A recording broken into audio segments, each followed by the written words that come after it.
Uncle Vincent hugged me very tight right in the middle of our formal Thanksgiving dinner. Natalie, the James Beard nomination, I actually cried when I heard the news. 6 locations now, right? My father froze with a piece of turkey halfway to his mouth. My mother blinked rapidly, her forced smile dropping completely. My brother laughed out loud and patted our uncle on the back. You are jet-lagged, Uncle Vince. Natalie does not own restaurants. She is just a waitress. Uncle Vincent looked at him like he was entirely out of his mind, then turned his gaze to me. I simply picked up the bottle of red wine, calmly poured myself another glass, and pulled out my phone as the truth they had ignored for years finally unfolded. My name is Natalie.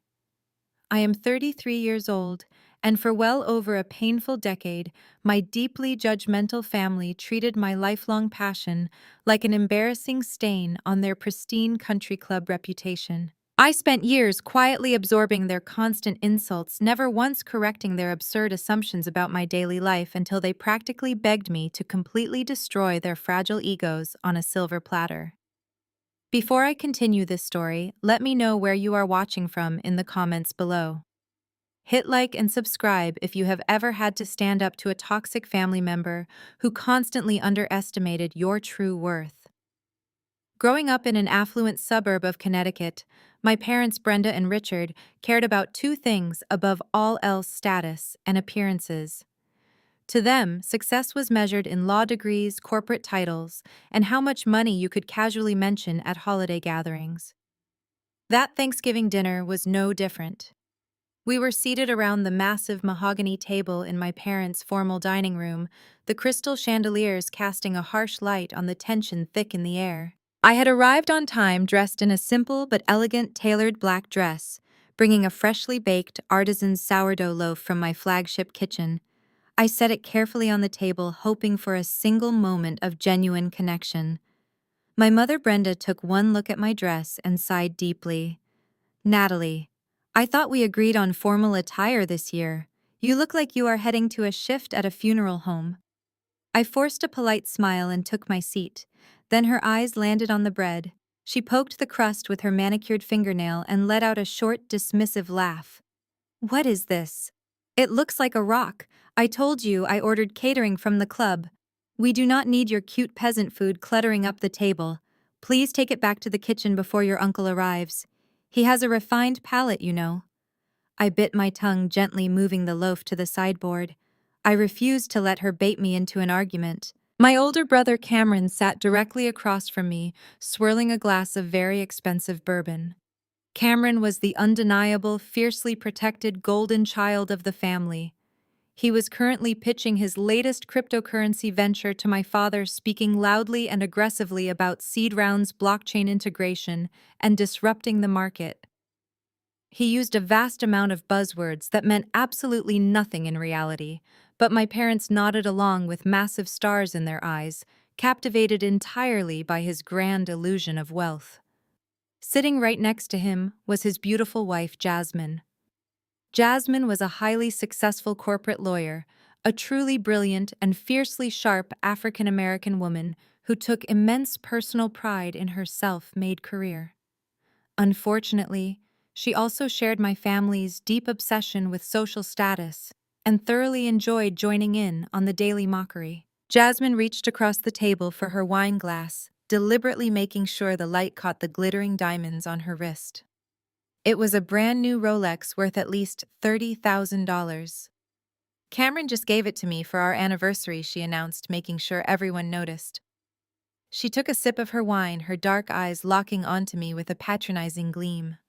So Nat, are you still picking up night shifts at that roadside diner? You must be exhausted standing on your feet all day.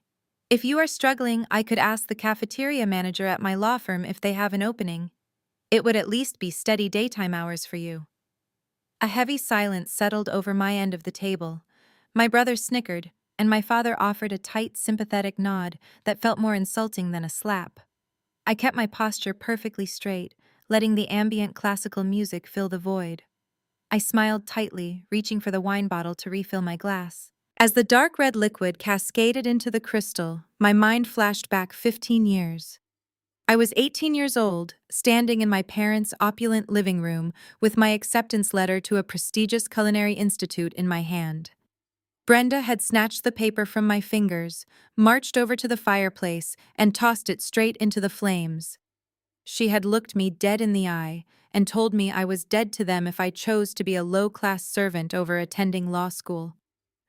I had walked out into a blizzard that night with exactly $50 to my name. I blinked away the painful memory, deliberately bringing myself back to the present moment. The wine glass was full. I took a slow, highly deliberate sip, letting the rich flavor wash over my tongue, remaining completely unbothered by Jasmine's condescending offer. I was just about to politely decline her cafeteria job, preparing a response that would surely annoy my mother, when the sharp, resonant chime of the front doorbell suddenly echoed through the grand hallway. The heavy oak door swung open, and the booming, joyful voice of Uncle Vincent announced his highly anticipated arrival straight from the airport terminal. Uncle Vincent was a legend in our extended family, not because of his wealth, but because of his immense cultural influence. As a senior food critic for a major culinary magazine in New York, his entire life revolved around international travel, exclusive tasting menus, and rubbing elbows with the global elite of the restaurant industry. He rarely made it to these suburban Thanksgiving dinners, usually preferring to spend his holidays in Paris or Tokyo.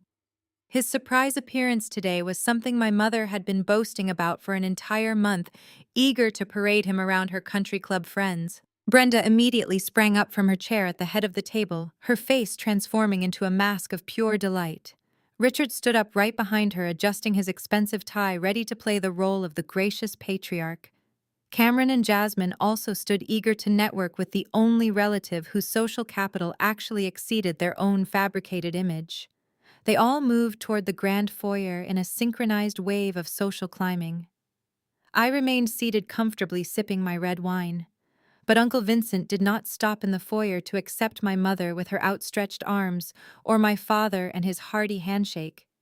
He strode past them, his heavy wool winter coat sliding off his shoulders and landing on a nearby chair. He ignored Cameron waving and walked straight into the formal dining room, his eyes scanning the space until they locked onto me. The bustling energy of my family trailing behind him completely died down as they watched him bypass the golden child and the proud parents. He walked right up to my chair, his face flushed with an emotion I rarely saw from him. Tears were actually pooling in his eyes. Before I could stand up to greet him properly, he wrapped his arms around me in a crushing, deeply affectionate hug. I hugged him back, taken aback by the sheer intensity of his greeting. We had never been close during my childhood, mostly because he was always traveling, but I had always respected his refined palate and his genuine love for the culinary arts. When he finally pulled back, he held me by both shoulders, his voice trembling with profound pride. Natalie, the James Beard nomination, I actually cried when I heard the news. 6 locations now, right? The words hung in the air, echoing off the high vaulted ceiling of the dining room. He said it with such reverence, such absolute certainty, that for a fraction of a second the entire house felt like it had been plunged into a vacuum. The silence that followed was deafening. My father, who had just returned to his seat and picked up his silverware, completely froze. The heavy silver fork slipped from his fingers and clattered loudly against his plate, splashing gravy onto the white tablecloth. My mother blinked rapidly, her mouth slightly open, staring at Uncle Vincent, as if he had just spoken in a forgotten language. Brenda looked from her brother to me, her perfectly manicured hands gripping the back of her dining chair so tightly her knuckles turned completely white. Jasmine paused mid-sip, her wineglass hovering near her lips, her sharp, calculating eyes darting between me and the famous food critic. She was a corporate lawyer trained to read the room, and she clearly sensed a massive shift in the power dynamic, even if she did not yet understand the mechanics of it. Cameron, however, lacked the sharp observational skills of his wife. He was the golden boy, the center of the universe, and he could not process a reality where his little sister was being praised by someone of high caliber like Uncle Vincent. Cameron let out a loud, condescending laugh that broke the awkward silence. He walked over to our uncle and clapped him firmly on the shoulder, wearing a smug, arrogant grin. "Uncle Vince, you are clearly jet-lagged from your flight from New York. I think you have our sister confused with one of your fancy chefs. Natalie does not own any restaurants. She is just a waitress." Cameron chuckled again, looking around the table for validation. "She probably serves coffee to the people who actually get James Beard nominations. We were just offering to get her a job in the corporate cafeteria where Jasmine worked so she could make rent this month." Uncle Vincent slowly turned his head to look at Cameron. The warm, affectionate expression on his face instantly vanished, replaced by a look of sheer, unadulterated disbelief. He stared at my brother like he was looking at an absolute idiot, a tragic fool who had confidently proclaimed that the sky was neon green. Vincent did not say a single word to Cameron. He did not dignify the insult with a response. Instead, he slowly turned his gaze back to me.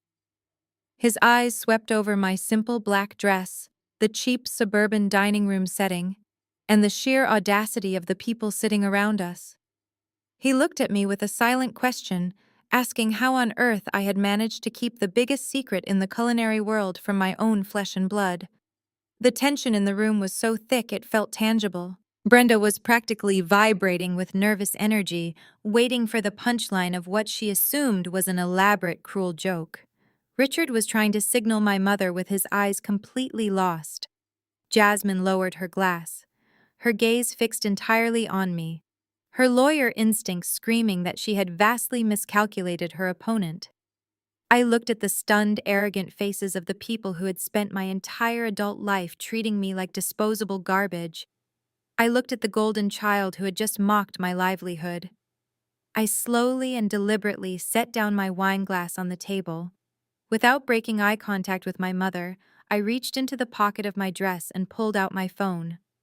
I unlocked the screen with a steady thumb and pulled up my primary inbox. I tapped on the pinned message I had received earlier that morning, the one I had originally planned to keep entirely to myself to avoid their inevitable mocking.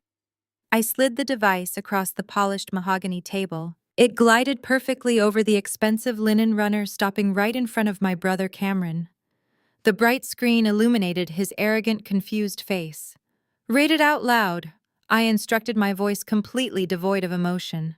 Cameron stared at me for a long second, his confident smirk faltering just a fraction before he looked down at the glowing text. His eyes scanned the header, and I watched his jaw physically slacken. "Read it." Cameron, Uncle Vincent echoed, stepping closer to the table and crossing his arms. Cameron swallowed hard. His voice, usually loud and booming with unearned authority, dropped to a harsh whisper.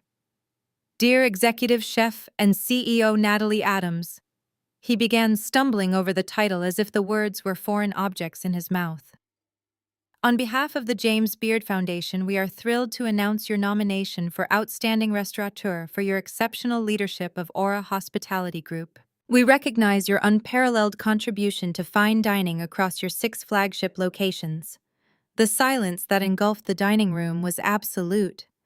My father leaned forward, squinting at the phone as if looking closer would somehow change the text. My mother sat frozen, her chest rising and falling in rapid, shallow breaths. "Aura Hospitality." Jasmine repeated, her voice cutting through the heavy air. The sharp, high-powered corporate lawyer was staring at me, her dark eyes wide with sudden, undeniable comprehension. "You own Aura." Uncle Vincent let out a booming laugh, completely shattering the remaining tension. "Own it. She built it from the ground up." Vincent looked around at his sister and brother-in-law, his expression shifting from amusement to profound disappointment. "Brenda, your daughter is not a waitress. She is one of the most sought-after executive chefs in the entire country. Aura has 3 Michelin stars. Food critics fly in from Paris and London just to review her seasonal tasting menus. It takes 6 entire months to secure a single table at her Manhattan location. I had to use my industry connections just to get a seat at the bar last spring, and I am a senior critic for Bon Appetit." Jasmine sank back into her expensive dining chair, completely ignoring the $30,000 Rolex on her wrist. The color seemed to drain from her usually composed face. I had my assistant call the Manhattan location every single day for the past month, she whispered almost to herself. Cameron and I have our 5th anniversary coming up. The concierge told my assistant that the wait list was closed until next year. They would not even let a senior partner at a top-tier law firm join the cancellation list. Jasmine looked at me, truly looking at me for the very first time since she married my brother. You are Chef N. Adams. You are the woman they were talking about in the Wall Street Journal lifestyle section last week. I nodded once, maintaining my calm composure. Yes, Jasmine, I am the woman you just offered a job serving coffee in your corporate cafeteria. I suppose I will have to decline the offer. My current schedule is a bit tight. Cameron was still staring at my phone, his mind clearly short-circuiting. But you do not have a business degree, he stammered, pointing an accusing finger at me. You dropped out. You ran away from law school. You had absolutely nothing. I had a vision, I corrected him coldly. And I had the willingness to work 100-hour weeks scrubbing floors and chopping vegetables while you were busy blowing Dad's money on fake crypto startups. I expected silence. I expected apologies or at least a moment of genuine self-reflection from the people who had treated me like a stray dog for 15 years. But I had momentarily forgotten the golden rule of dealing with deeply narcissistic parents. They never apologize. They simply rewrite the narrative to make themselves the ultimate victims. My mother slammed her hands flat on the dining table, rattling the expensive crystal glasses. Her face twisted into a mask of pure, unadulterated rage. You deceitful sociopath! Brenda screamed, her voice echoing shrilly off the dining room walls. You hid this from us on purpose. You sat there for years letting us worry about your future, letting us think you were a miserable failure just so you could orchestrate this exact moment. I stared at her, genuinely amazed by the sheer agility of her mental gymnastics. You threw me out into a blizzard with $50, Mom. You told me I was a disgrace to the family bloodline. You did this just to humiliate us tonight, she shrieked completely, ignoring my words, pointing a shaking finger at my face. You always wanted to embarrass this family. You brought Vincent here to make your own mother look like a fool in front of her brother. You are a spiteful, vicious, ungrateful child. You should be ashamed of yourself for keeping this wealth a secret from the people who gave you life. My father finally found his voice, standing up to back his wife. Natalie, this is absolutely unacceptable behavior. Hiding a multi-million-dollar business enterprise from your own family is a massive betrayal of trust. We could have helped you expand. Cameron could have managed your growing investment portfolio. I did not yell. I did not scream back. I simply stood up slowly, grabbed my wool winter coat, and picked up my car keys. The fresh artisan sourdough loaf sat perfectly untouched on the sideboard. I looked right at her flushed face.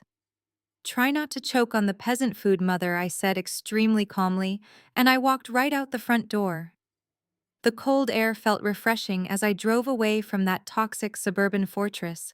I turned up the radio and let the engine carry me back to Manhattan, leaving the suffocating drama of my childhood home behind me. My phone buzzed with messages from Uncle Vincent, who had left the house shortly after I did. He promised to visit my flagship restaurant to celebrate my achievements. I went to sleep feeling a profound sense of liberation. The heavy burden of their false narrative had finally lifted. The delusion of narcissistic parents knows no bounds. I woke at 6 o'clock, brewed espresso, and glanced at my phone. I had 14 missed calls, 10 from my mother Brenda and 4 from my father Richard. None contained a single apology. Instead, they read like dispatches from an alternate reality where the explosive Thanksgiving confrontation had never occurred. Good morning, sweetheart, the first text from Brenda read. Your father and I are incredibly proud of you. We always knew our tough love approach would push you to achieve greatness. Call me the minute you wake up. We have so much to plan together. I stared at the glowing screen in utter disbelief. She was genuinely trying to take credit for the success she had actively tried to destroy. I placed the phone on the marble island and went about my morning routine. By 9 o'clock, I was reviewing inventory for all 6 Aura Hospitality locations when the phone rang again. It was my mother. Deciding to shut this down immediately, I answered the call and put it on speaker. "Natalie, darling." Brenda chirped loudly, her voice dripping with artificial sweetness. I was beginning to worry. "You must be busy running your little empire." "It is not a little empire, Mother," I replied evenly. "It is a multi-million-dollar corporation. What do you want?" "There is no need to be hostile," she said smoothly, ignoring my tone. "Your father and I were up all night talking. We are bursting with pride. I was just on the phone with the ladies from the country club. I told them about your James Beard nomination. They were thrilled." I spoke flatly. "I am sure they were." "The timing is quite perfect." Brenda continued her pitch, rising with excitement. "I am hosting a luncheon for the club committee this Saturday. 30 of our closest friends. I told them I would secure the private VIP dining room at your main Manhattan location. It will be the perfect opportunity for me to show off my successful daughter. You can greet the table in your chef coat. It will look fantastic for our reputation." The sheer audacity of the request left me momentarily speechless. Less than 12 hours ago, she had screamed at me and accused me of ruining her holiday. Now she wanted to use my life's work as a shiny trophy to parade in front of her snobby friends. "No," I said. There was a sharp pause. I heard a rustling sound, and then my father's voice echoed through the speaker. "Natalie, your mother is trying to extend an olive branch here. The least you can do is accommodate her request. It is good for business to host influential people. My restaurants are booked solid 6 months in advance," I explained, maintaining a detached professional tone. "I do not have a private dining room available this weekend.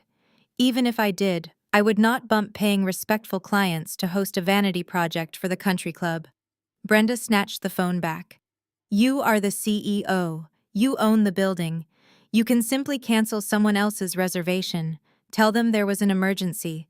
I already promised the committee ladies we would be dining at Aura. You cannot make me look like a liar." "You did that to yourself, Mom," I replied calmly. "You spent 15 years telling those exact same women that I was a failure, a waitress, and a disgrace to the family. I am not going to jeopardize my business operations to help you rewrite history. The answer is no." The artificial sweetness evaporated from Brenda's voice, replaced by the toxic venom I was accustomed to hearing. "You ungrateful brat," she hissed. "How dare you speak to me this way? We provided a privileged upbringing, and this is how you repay us. You think a few restaurants give you the right to disrespect your mother. You are still the same selfish teenager who threw her life away." "I did not throw my life away," I stated coldly. "I built it without you. Do not call me asking for favors." I ended the call and tossed the phone onto the sofa. The silence in the penthouse was golden. I knew this would not be the end of it, but establishing an ironclad boundary felt incredibly satisfying. They could no longer control me with threats or belittle me with constant insults. I had all the power, and they were terrified of that fact. I poured myself coffee and opened my laptop to review the final architectural renderings for my 7th restaurant location. I needed to focus on my real life, the life I had meticulously curated away from their toxic grasp. For an hour, everything was perfectly peaceful. The frantic phone calls from my parents had finally ceased. I allowed myself to breathe deeply, enjoying the quiet comfort of my sanctuary, while gazing out at the beautiful city skyline spread before me. Then the intercom mounted on the wall near my front door let out a sharp, continuous buzz. I walked over and pressed the silver button. "Yes, Carlos." "Good morning, Ms. Adams," my front desk concierge said, his voice carrying a hint of nervous tension. "I apologize for the interruption, but you have unexpected visitors down in the main lobby. Your brother and your sister-in-law are here, and they are aggressively demanding to see you right now." I instructed Carlos to send them up, genuinely curious to see exactly how much audacity my brother possessed after the spectacle they caused the night before. Less than 2 minutes later, the private elevator chimed directly into my foyer. The brushed steel doors slid open, and Cameron marched out looking entirely unbothered by the previous night's intense hostility. Jasmine followed closely behind, carrying a thick leather briefcase tightly against her side. She stepped out of the elevator and immediately froze in her tracks, her dark, calculating eyes sweeping across the sprawling, open-concept living space. I watched her sharply assess the imported Italian marble floors, the custom floating glass staircase, and the sweeping, unobstructed views of Central Park, glowing brightly in the morning sunlight. She mentally calculated the massive square footage and the staggering real estate value of my exclusive Manhattan penthouse. I could practically see the intense envy radiating from her tightly clenched jaw. She had always prided herself on being the most successful, highly educated woman in the room, but my home effortlessly eclipsed their heavily mortgaged suburban lifestyle. Neither of them offered a polite greeting. Neither of them uttered a single word of apology for the horrific display at our Thanksgiving dinner. They simply pushed their way past me and walked straight into my living room like they owned the entire building. Cameron arrogantly threw his entire body weight onto my custom green velvet sofa, rudely crossing his legs and resting his expensive leather shoes precariously close to the delicate edge of the crystal coffee table. Jasmine remained standing for a long, calculating moment, deliberately running her manicured hand along the smooth edge of my massive quartz kitchen island, before finally taking a comfortable seat directly opposite her husband. "Nice place you have managed to secure for yourself here, Nat," Cameron said, completely ignoring the thick tension radiating between us. "It is a little flashy for someone who kept so quiet all these years, but I guess you were just waiting for the right moment to show off and embarrass Mom and Dad." I remained standing firmly by the elevator doors, crossing my arms tightly over my chest. "I did not invite you up here for casual small talk, Cameron. After the absolute circus you and our parents put on last night, I am genuinely amazed you even have the nerve to show your face in my secure building." Jasmine scoffed loudly, adjusting her $30,000 Rolex with a sharp, deliberate flick of her wrist. "Oh, please, Natalie, let us act like reasonable adults here. Family arguments happen all the time. We are moving past it. We deliberately came here today because we have highly serious, incredibly lucrative business to discuss with you." Cameron unzipped his designer messenger bag and pulled out his sleek iPad. He tapped the screen a few times and forcefully slid the device across the glass table toward me. He did not ask if I was interested. He simply commanded my absolute attention. "Now that you have finally cashed in and made some real money, it is time for you to start thinking strategically about long-term wealth generation. Restaurants are an incredibly volatile industry. You desperately need to diversify your financial portfolio, and I happen to have the perfect vehicle for that." I glanced down at the brightly lit screen. It aggressively displayed a loud, exceptionally poorly designed title slide for a brand new Web3 cryptocurrency startup venture. The presentation was completely littered with meaningless buzzwords like decentralized ecosystem, blockchain synergy, and paradigm-shifting tokenomics. It looked exactly like a rushed project a failing business student had slapped together at 3 in the morning. "I am raising a massive seed fund right now," Cameron announced confidently, leaning back and resting his arms widely on the sofa cushions. "I have the best developers lined up, and the digital market is incredibly ripe for this exact type of technological disruption. I am generously giving you the highly exclusive ground floor opportunity before I confidently take this directly to wealthy outside investors. I need a $1 million seed investment transferred by this Friday. This is not a polite request, Nat. It is your obligation. Now that you actually have substantial financial liquidity, it is your absolute family duty to heavily reinvest in my innovative brilliance and help efficiently elevate all of us to the next prestigious tier of generational wealth." I silently stared at the glowing iPad screen for a moment, then looked directly up at my older brother's impossibly smug, incredibly entitled face. A harsh laugh escaped my lips, a sharp, cold sound that echoed loudly in the quiet penthouse. "You actually want me to blindly hand you $1 million for this ridiculous fantasy?" I slowly picked up the heavy iPad and quickly scrolled through the next 2 disorganized slides. "You have absolutely no viable product, Cameron. Your projected revenue streams are entirely fictional. Your target demographic is completely undefined, and your tokenomics model is literally just a thinly veiled Ponzi scheme designed to drain capital from early investors. This is not a legitimate business plan. This is amateur garbage. You just desperately want me to blindly fund your entirely fake tech lifestyle because you have already completely exhausted all of Dad's retirement money, and you desperately need a brand new naive cash cow to keep up your wealthy suburban appearances. The answer is absolutely not.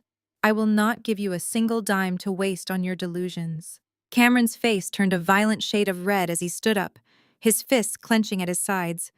Before he could unleash a tirade of insults, Jasmine stood up beside him. She dropped the casual condescending sister-in-law act completely. Her rigid posture instantly straightened. Her dark eyes narrowed with intense, predatory focus, and she seamlessly shifted into her highly aggressive, utterly ruthless corporate lawyer persona, entirely ready to legally and verbally tear me completely apart in my own living room. Jasmine took a slow, deliberate step forward, her posture rigid and her chin tilted upward in that signature stance she used to intimidate opposing counsel. She did not yell. She rarely raised her voice to make people feel small. Instead, she weaponized her vocabulary, launching into a calculated legal monologue designed to completely overwhelm me. Natalie, you are looking at this entirely the wrong way. Jasmine began, her tone dripping with patronizing patience. You are viewing this through the narrow lens of a small business owner instead of a high-net-worth individual. What Cameron is offering is not just a standard seed investment, it is a strategic opportunity for structuring family wealth to minimize capital gains exposure and offset his temporary tax liabilities. By funneling $1 million into a decentralized corporate entity, we can effectively shelter a massive portion of your restaurant revenue from the IRS. It is a standard wealth preservation tactic utilized by every major client at my law firm. She paused, crossing her arms and looking down her nose at me. You have clearly had a great run with your little dining concepts, she continued smoothly. But do not let a few lucky restaurants make you arrogant. Nat, you are out of your depth when it comes to managing multi-million-dollar portfolios and navigating federal tax codes. You need us to protect your newfound wealth from aggressive taxation. This investment keeps the money strictly inside the family trust structure. Family protects family. That is how generational wealth is actually maintained. I listened to her polished, flawlessly delivered pitch without interrupting. She sounded so convincing, weaving complex financial jargon into a narrative of familial loyalty. If I were the scared 18-year-old girl they had thrown out into the snow 15 years ago, I might have believed her. I might have been intimidated by her expensive degree and commanding presence. But I was not that girl anymore. I was the executive chef who negotiated multi-million-dollar commercial leases with some of the most ruthless real estate developers in Manhattan. I knew exactly how to spot a bad deal, and more importantly, I knew exactly how to spot a desperate liar.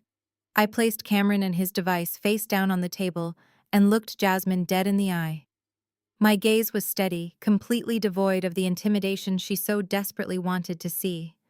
You are a brilliant corporate attorney, Jasmine, I said, keeping my voice dangerously calm and level. You built an incredible career.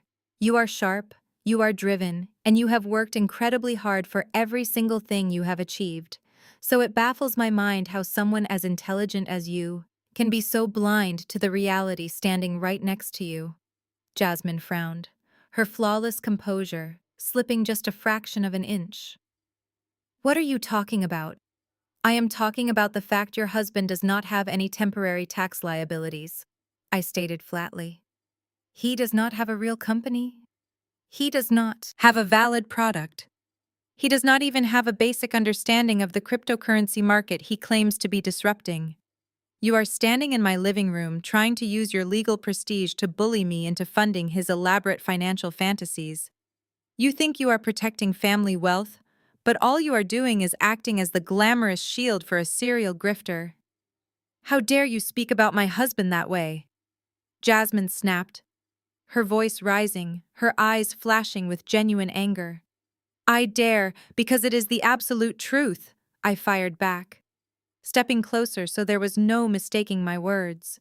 You married a fraud, Jasmine. He has spent his entire adult life bleeding my parents dry, and now that they are tapped out, he is desperately trying to bleed me. I will not allow it. And if you have any sense of self-preservation left, you will take a long, hard look at your own joint bank accounts. Do not drag me into his sinking ship. The air in the room felt like it had been sucked out. Jasmine stared at me, her chest heaving, her mind racing to process the sheer magnitude of my accusation. For a fleeting second, I saw a flicker of doubt cross her eyes. She knew Cameron. She knew his endless string of failed ventures. Deep down, the brilliant lawyer inside her had to know the math did not add up. But Cameron did not give her time to think. His face contorted with explosive rage. "You arrogant, ungrateful witch!" he screamed, lunging forward as if he wanted to physically intimidate me. "You think because you got some lucky review in a magazine, you can talk down to us? You owe us. You owe this family for everything." I did not flinch. I did not step back. I simply reached into my pocket, pulled out my phone, and pressed the speed dial button for the lobby desk. "Carlos," I said clearly, the moment he answered. "I have 2 hostile trespassers in my penthouse. Please send building security up to my private elevator immediately to physically escort them out of the premises." Cameron stared at me in absolute shock. "You are calling security on your own brother. I am calling security on a trespasser who just tried to extort $1 million from my business." I corrected him coldly. "You have exactly 30 seconds to walk into that elevator before the guards arrive and drag you out by your expensive lapels. And trust me, Cameron, you do not want the police involved in your financial affairs." Jasmine grabbed Cameron by the arm. Her face was a mask of cold, humiliated fury. She did not say another word to me. She simply turned on her heel and marched into the waiting elevator. Cameron fought against her grip as the heavy steel doors began to slide shut.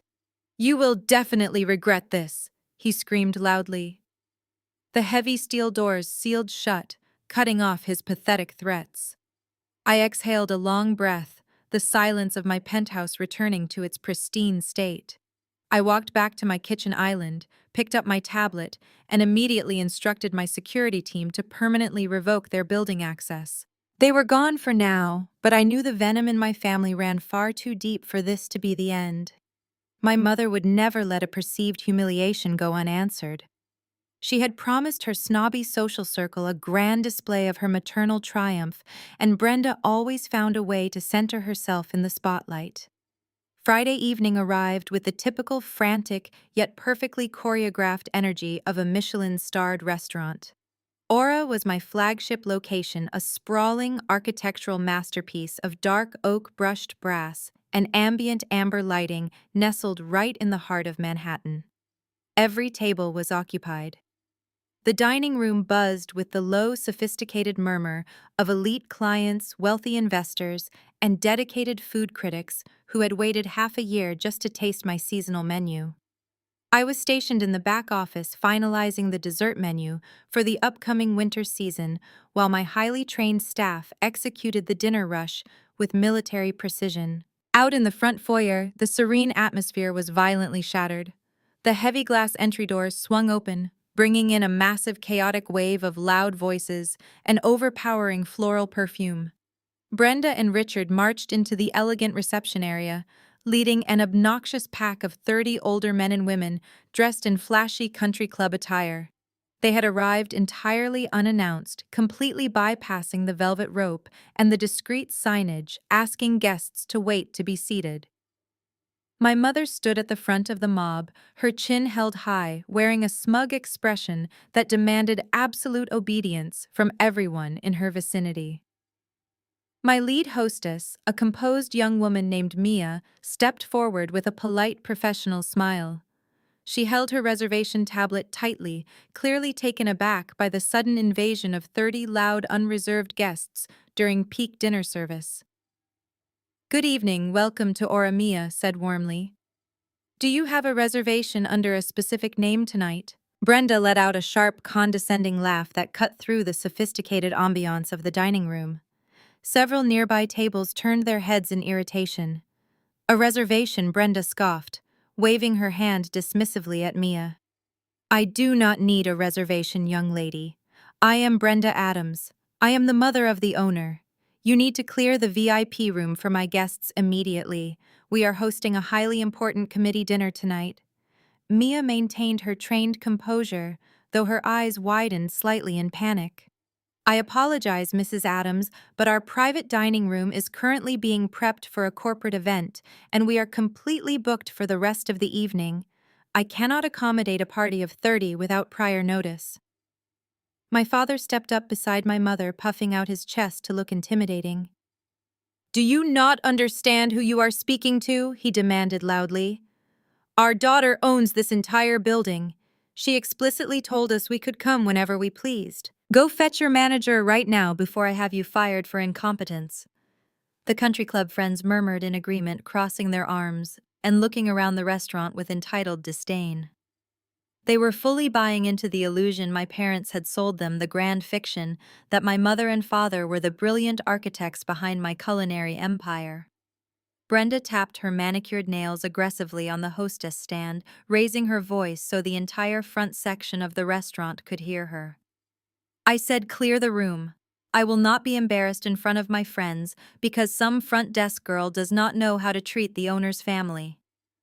Back in my office, my phone vibrated rapidly across my desk. It was David, my general manager. I picked it up on the second ring. Natalie, we have a massive situation up front, David said, his usually calm voice laced with genuine panic. Your parents just walked in with 30 people. They are causing a huge scene, yelling at Mia and demanding the private dining room. The corporate party for that room just canceled 10 minutes ago due to a flight delay, so it is technically empty, but your mother is threatening to fire the staff if we do not seat them right now. Should I call building security to escort them out? I leaned back in my leather desk chair, staring at the glowing monitors that displayed the live security camera feeds from the dining room. I watched my mother point her finger in Mia's face, performing her role as the powerful, wealthy matriarch for her captive audience. I watched my father nod along, completely oblivious to the sheer embarrassment of their behavior. They thought they had backed me into a corner. They thought I would be too terrified of causing a public scene to deny them. They assumed I would simply roll over, give them the royal treatment, and allow them to take full credit for my hard work, just like they always did. A cold, calculating realization washed over me. Kicking them out would only give Brenda a reason to play the victim. She would spin a tragic tale to her friends about how her ungrateful daughter refused to share her success. No, kicking them out was far too easy. If they wanted to play the part of the ultra-wealthy restaurant owners, I was going to let them experience exactly what that entailed. I smiled coldly at the security monitor. Do not call security, David, I instructed, my voice entirely steady and devoid of anger. Let them in. David paused, clearly shocked. Are you absolutely sure? They are being incredibly disruptive. I am positive, I replied. Take them to the private VIP room. Close the soundproof doors so they do not bother my actual paying customers. And David, I want you to assign our top 3 servers to that room exclusively. Treat them like absolute royalty. Serve them the reserved Japanese Wagyu steaks. Bring out the vintage Dom Perignon. Recommend the white truffles, the caviar service, and the imported seafood towers. Do not hold back on anything. Give them every single luxurious thing they ask for. David hesitated for a fraction of a second, his seasoned hospitality instincts catching up to my underlying strategy. He knew our menu prices better than anyone.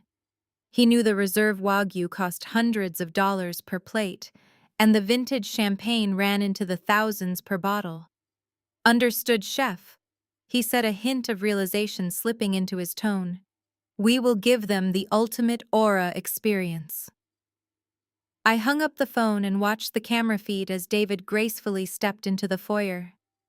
I saw him smile apologetically at my parents, gesturing toward the back hallway that led to the private dining suites.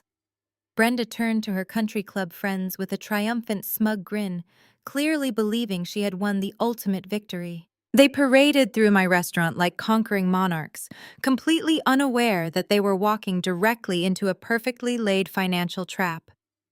I watched the security cameras from my office as the soundproof doors of the Onyx room clicked shut behind the massive group.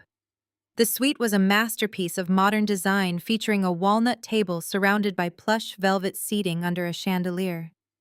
My parents immediately commandeered the head of the table. Brenda settled into her chair like a queen, motioning for her friends to gather around her. Richard leaned back loudly, commanding the room's attention. David executed my orders with absolute perfection. Within minutes, my top servers entered, carrying silver trays loaded with extravagant offerings.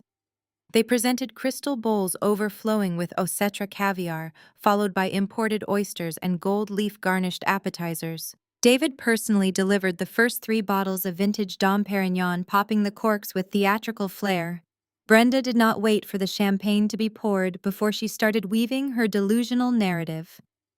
I turned up the audio feed, listening to her voice echo. She held up her glass, tapping it with a manicured nail to silence the chatter. "Welcome, everyone," Brenda announced, beaming at her country club audience. "I am so thrilled to host you all tonight in my daughter's establishment. People constantly ask me how Natalie developed such a refined palate. I always tell them the truth. She owes all her culinary genius entirely to her mother's traditional home cooking.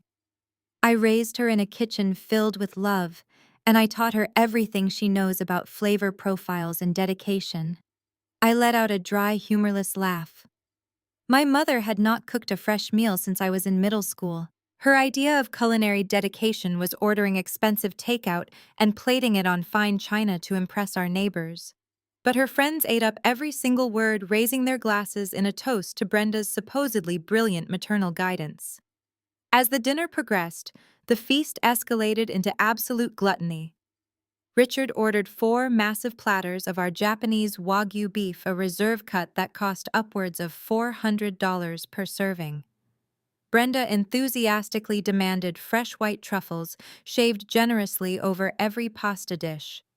They ordered rounds of ultra-premium scotch and rare vintage wines without even glancing at a menu or asking for a price list.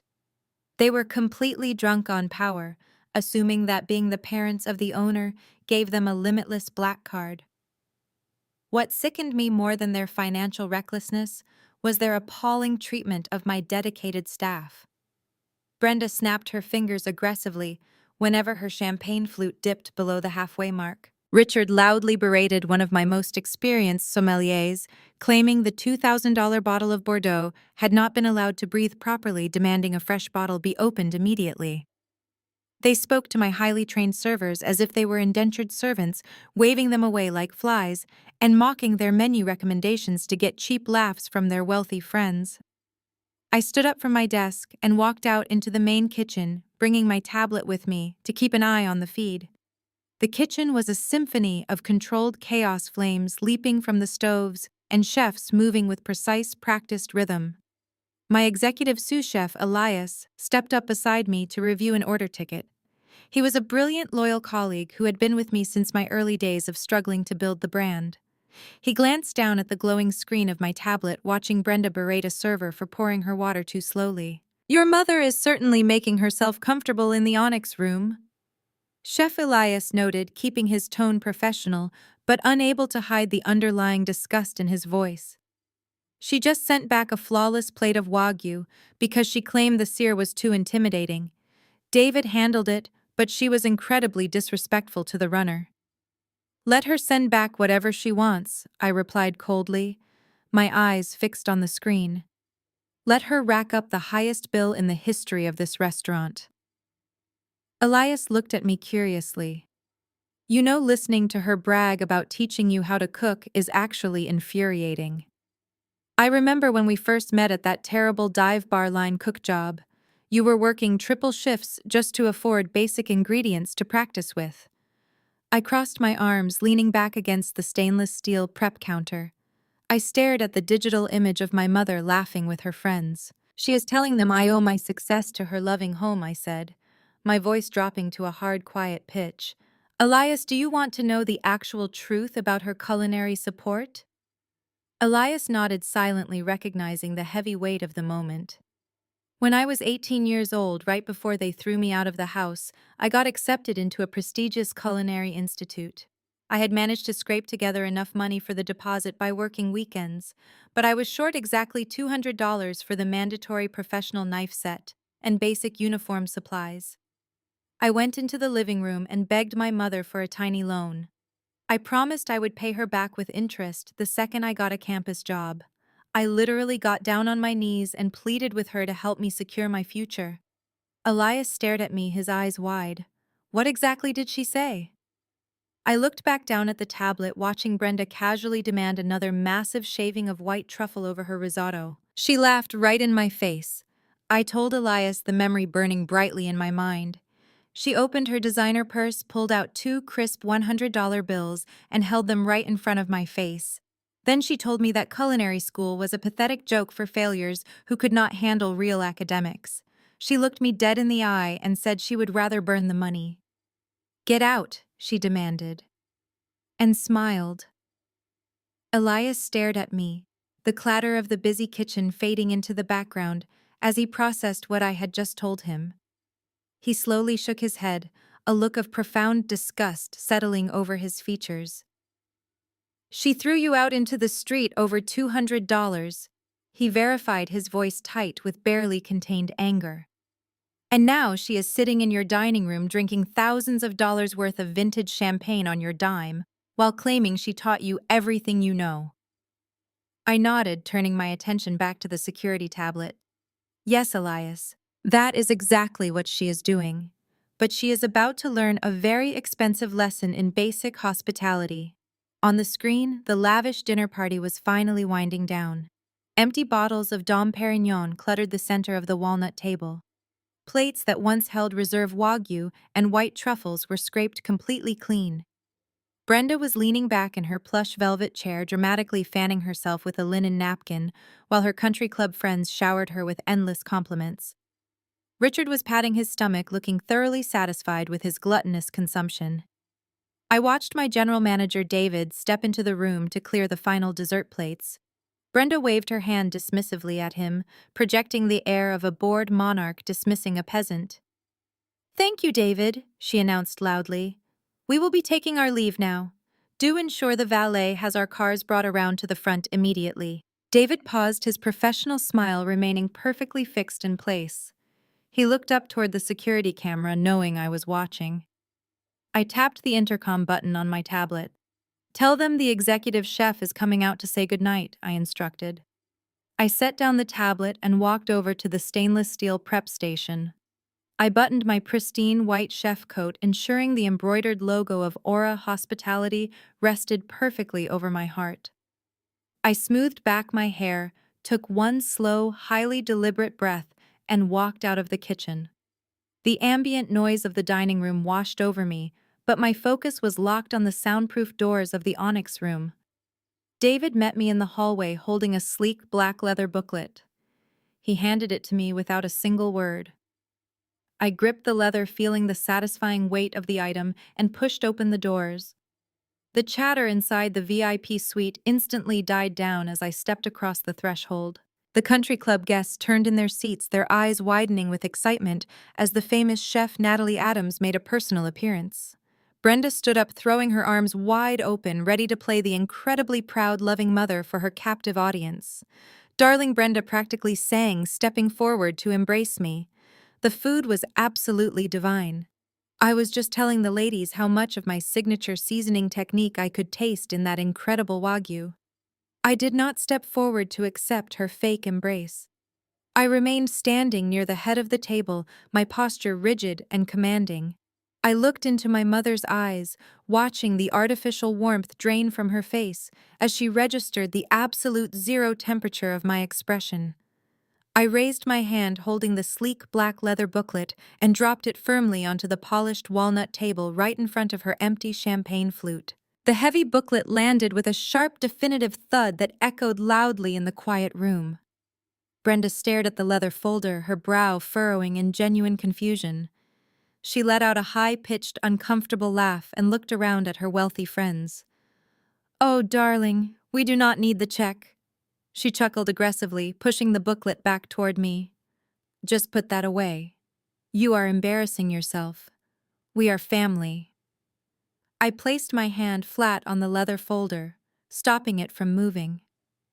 I leaned forward, resting my weight on the table, and made sure my voice was loud, clear, and perfectly audible to every single person in that room. "The total comes to $25,430, I announced. The entire room gasped in unison. A woman wearing an expensive pearl necklace actually dropped her clutch on the floor. Richard choked on the sip of water he had just taken, coughing violently into his linen napkin. Brenda's face drained of all color, transforming into a mask of sheer, unadulterated panic. $25,000. Richard sputtered, his face turning a deep shade of purple. "Are you out of your mind? We are your parents. You invited us here." "I did not invite you," I corrected him coldly. "You invaded my restaurant. You demanded my private suite. You ordered the most expensive items on my menu, and you treated my trained staff like absolute garbage." I turned my gaze back to Brenda, whose mouth was opening and closing like a suffocated fish. "You always said my food was garbage, Mother. I remember you telling me that a culinary career was a pathetic joke, so I could not possibly let you eat my garbage for free. I expect the bill settled immediately." Brenda's hands began to shake uncontrollably. "You cannot do this to me," she hissed through gritted teeth, her eyes darting frantically toward her friends who were now watching her with a mixture of shock and severe judgment. "We do not have that kind of money on us. I am your mother." "Then you better find a way to pay," I replied, my voice completely devoid of mercy. "Because if this bill is not settled in full within the next 10 minutes, I will have David lock the doors and call the police for theft of services. I am sure your country club friends would love to read about your arrest in the morning paper." The illusion of the wealthy, powerful matriarch shattered completely into a million jagged pieces. Brenda let out a sound that was half sob, half furious growl. She frantically dug into her designer handbag, pulling out a handful of credit cards with trembling, panicked fingers. She handed them to David, who had stepped quietly into the room. It took 3 separate transactions to clear the massive balance. 3 different premium credit cards maxed out to their absolute limits just to cover the cost of her arrogant, gluttonous ego trip. The country club guests did not say a single word. They gathered their coats in thick, incredibly awkward silence, refusing to make eye contact with Brenda or Richard as they quickly shuffled out of the VIP room. Within minutes, my parents were the only ones left standing alone amidst the wreckage of their own spectacular hubris. Brenda slowly turned to face me, her eyes burning with a dark, toxic venom I knew intimately. The fake loving mother was gone, replaced by the vicious predator she truly was. She stepped right up to my face, closing the distance until I could smell the expensive champagne on her breath. Her voice dropped to a terrifying, deadly whisper that chilled the air between us. "You think you have won, you ungrateful little witch? You think you can humiliate me in front of my closest friends and simply walk away without consequences? Mark my words, Natalie. I will completely and utterly destroy you. I will burn your precious little empire to the ground." I watched her storm out, her heels clicking furiously against the marble floor, leaving Richard scrambling to follow. The weekend passed in a tense, eerie silence. I expected a barrage of angry text messages or legal threats from my parents, but my phone remained completely quiet. It was a calculated silence that told me they were actively plotting their next move. I spent Saturday and Sunday throwing myself into work, finalizing the menu for our upcoming seasonal launch, and ensuring my staff felt supported after the chaotic disruption my parents had caused. I assumed Brenda was merely licking her wounds and figuring out how to spin her humiliation into a victim narrative for her country club friends. I vastly underestimated the sheer criminality of my family. Monday morning arrived with a torrential downpour. I was sitting in my glass-enclosed office overlooking the main dining room reviewing the weekend revenue reports. At precisely 9 in the morning, my chief financial officer, A brilliant and notoriously unflappable man named Oliver burst through my office door without knocking. He looked physically ill. His usually immaculate suit was slightly wrinkled, and his face was entirely drained of color. He slammed a thick manila folder onto my desk, his hands visibly shaking. "Natalie, we have a massive unprecedented crisis," Oliver said, his breath catching in his throat. "I just got off the phone with the risk management department at our primary corporate bank." I sat up straight, instantly shifting from creative chef to ruthless corporate executive. "What is wrong, Oliver? Was there a breach in our payroll system?" "It is much worse than a payroll glitch," he replied, pulling a stack of highly detailed financial documents from the folder and spreading them out across my desk. On Friday afternoon, right before the banks closed for the weekend, an external entity successfully secured a massive commercial loan. They borrowed $3 million from a predatory high-interest lending firm, and they used Aura Hospitality Group as the sole collateral to secure the capital. My blood ran entirely cold. The sleek, modern walls of my office suddenly felt like they were closing in on me. I reached out and grabbed the top document, my eyes scanning the dense legal jargon and the terrifying financial figures. "How is that even remotely possible?" I demanded, my voice rising in panic. "We own this building outright. Our corporate credit is spotless. No legitimate financial institution would ever approve a collateral transfer of this magnitude without my direct in-person authorization and multiple layers of biometric security verification." Oliver pointed a trembling finger at the final page of the primary loan agreement.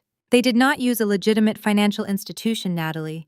They used a shadow lender, the kind that operates in the gray areas of corporate finance and ignores standard security protocols in exchange for exorbitant interest rates.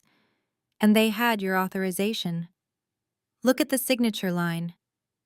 I stared at the bottom of the page.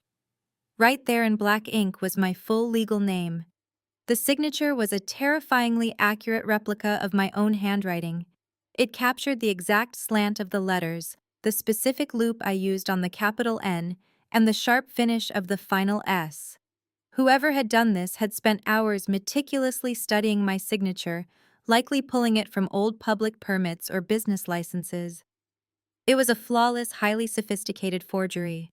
"Cancel all my morning meetings," I instructed Oliver, my shock instantly transforming into a cold, hyper-focused rage. "Lock down all of our corporate accounts, freeze every single line of credit, and get our crisis management legal team on the phone right now. We are going to track down exactly where this money went." Oliver was already typing furiously on his tablet. "The lending firm transferred the $3 million into an intermediary holding account early this morning," he explained, pulling up a digital tracking matrix. "But the money did not stay there. It was immediately routed through a complex web of offshore accounts designed to obscure the final destination. It is a classic money laundering technique used to hide stolen corporate funds." I paced behind my desk, my mind racing through the list of potential corporate rivals or disgruntled former vendors who might possess the resources to execute such a brazen attack. But as Oliver continued to trace the digital breadcrumbs, a sickening, deeply familiar realization began to settle in my stomach. The timing was entirely too coincidental. Brenda had threatened to destroy my empire on Friday night, and this loan had been initiated on Friday afternoon. Oliver gasped softly. His eyes locked onto his tablet screen. "I found the final destination," he said, his voice dropping to a harsh whisper. "The funds were ultimately deposited into a corporate business account registered in Delaware. The entity is listed as a limited liability corporation, operating under the name Apex Digital Ventures." The name hit me like a physical blow. Apex Digital Ventures was the exact same fake cryptocurrency startup my brother had aggressively pitched to me in my penthouse just a few days ago. The same startup he had demanded a $1 million seed fund for. When I had rejected his extortion attempt and kicked him out, he had not given up. He had simply decided to steal the money, instead tripling the amount and using my entire life's work to secure his fraudulent payday. Oliver looked up at me, his expression a mix of horror and profound confusion. "Natalie, the registered CEO and sole proprietor of Apex Digital Ventures, is Cameron Adams. Your own brother orchestrated this massive corporate theft." I stood perfectly still, the ambient noise of the restaurant below me fading into complete silence. My family had always been toxic. They had always been emotionally abusive, manipulative, and deeply narcissistic. But this was an entirely different level of depravity. He had severely underestimated my absolute lack of mercy. I looked directly at Oliver. "Call the FBI."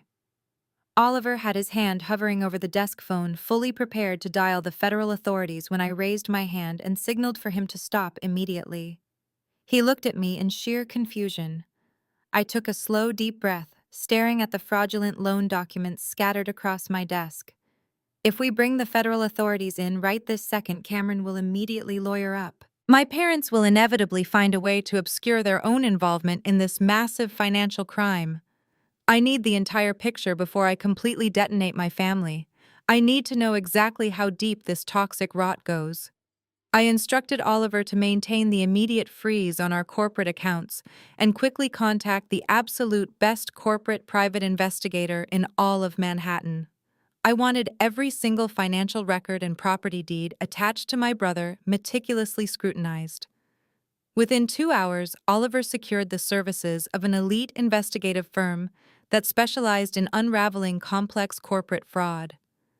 I gave them unlimited resources, complete access to our records, and demanded absolute discretion. I did not want Cameron or my parents to have the slightest inkling that I was actively looking into their financial history. I spent the next 48 hours running my restaurants with calculated absolute precision, pushing down the burning rage that continually threatened to consume me.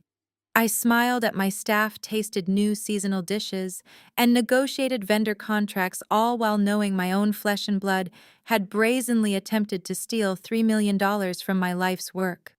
On Wednesday morning, the lead investigator arrived at my penthouse, carrying a thick, heavily encrypted digital dossier outlining his exhaustive findings. We sat at my marble kitchen island as he brought up the presentation on his secure laptop. The investigator did not waste any time with pleasantries. He dove straight into the financial wreckage of my brother's incredibly fake life. What he revealed was absolutely staggering. Cameron was not a successful tech entrepreneur. He was not disrupting the cryptocurrency market, and he certainly was not raising capital for innovative new software. Cameron was a complete and utter fraud. His original technology startup, the one my parents had boasted about to all their wealthy country club friends, had quietly filed for total bankruptcy exactly 2 years ago. He had burned through his initial investor capital on luxury cars, expensive vacations, and an incredibly lavish lifestyle he simply could not afford. Apex Digital Ventures was nothing but a hollow shell company. It had 0 employees, 0 active contracts, and absolutely no viable product. It existed solely to shuffle mounting debt from one empty account to another. My older brother, the golden child of the family, was currently drowning in over $4 million of personal and corporate debt. He owed millions to aggressive creditors who were closing in fast. He was actively dodging massive debt collectors and facing multiple pending lawsuits from furious early investors. I stared at the glowing screen, my mind racing to process the sheer magnitude of his deception.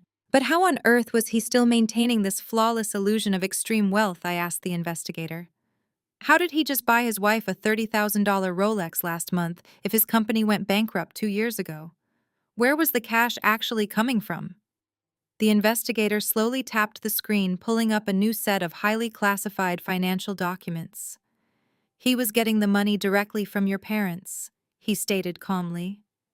The image on the screen shifted to a detailed property deed and several alarming bank statements registered to Richard and Brenda.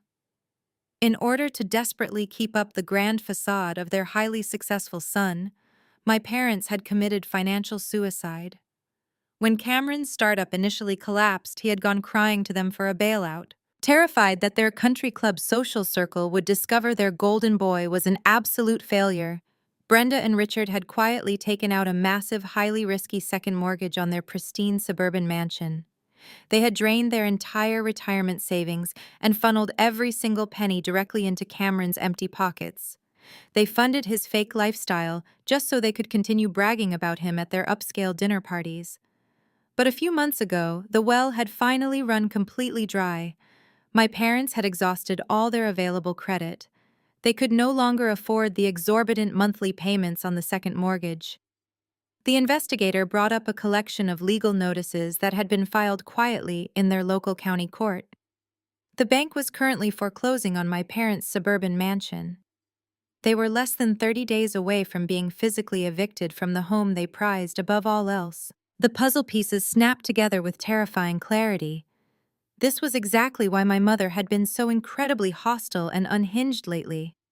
This was why Cameron and his wife had aggressively ambushed me in my penthouse, desperately trying to extort a $1 million seed fund using thick corporate jargon. They were completely backed into a corner facing imminent financial ruin and total social humiliation. When I had firmly rejected their extortion attempt and kicked them out of my building, they realized they had absolutely no other options left. So Cameron took matters into his own hands, forged my signature, and illegally leveraged my successful restaurant empire to secure a $3 million shadow loan to save his own skin. They had literally bet their entire house on their golden child, and when he inevitably lost everything, they decided to sacrifice me to cover their massive gambling debts. I sat back in my plush leather chair, staring out at the beautiful Manhattan skyline. The sheer calculated evil of their specific actions washed over me. They were not just toxic parents anymore. They were desperate, cornered criminals. And they had absolutely no idea that I was holding all the cards. I thanked the investigator securely locked the digital dossier in my private safe. I thanked the investigator securely locked the digital dossier in my private safe and turned back to face him. I assumed our meeting was entirely concluded. I had paid him a truly exorbitant fee for his swift services, and he had delivered a weapon of mass destruction that would easily obliterate my parents and my brother. But the investigator did not stand up to leave my penthouse. Instead, he remained seated at my marble kitchen island, his expression shifting from professional detachment to something resembling genuine grim sympathy. He reached down into his leather briefcase and slowly pulled out a single heavily sealed physical folder. He placed the manila envelope flat on the counter and rested his hand heavily on top of it. "Ms. Adams," he began, his voice dropping to a serious low register. "When you hired my firm, you instructed me to follow every single financial thread attached to your brother Cameron. You told me to leave absolutely no stone unturned, regardless of where the money trail might ultimately lead. I need you to understand that what I am about to show you is significantly darker than a failing business or a foreclosed suburban home.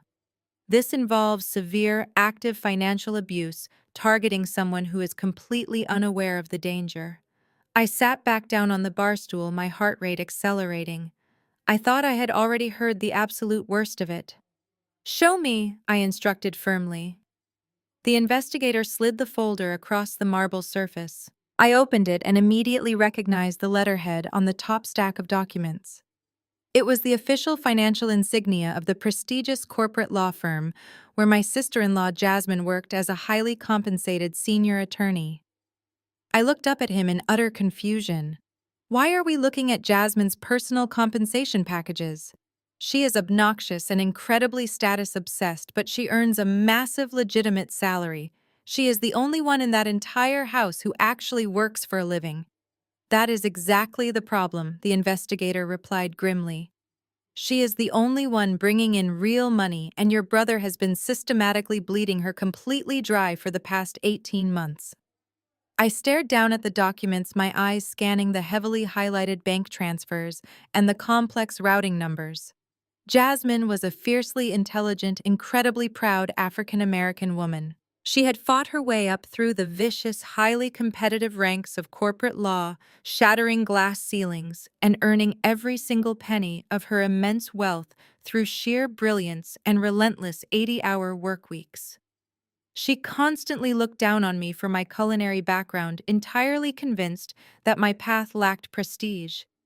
But despite her intense arrogance and her frustrating willingness to join my mother in mocking me, I had always maintained a tiny, silent shred of respect for her work ethic.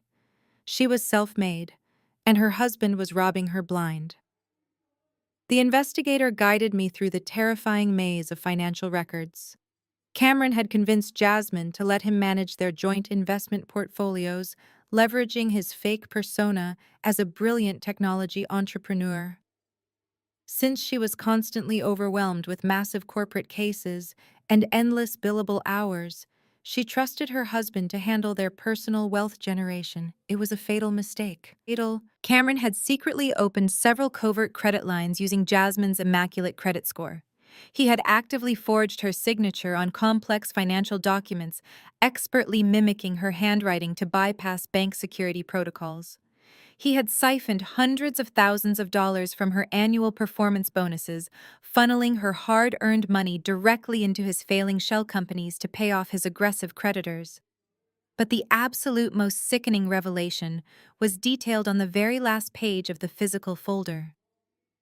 I looked at the specific account summary and felt a wave of genuine physical nausea wash over me.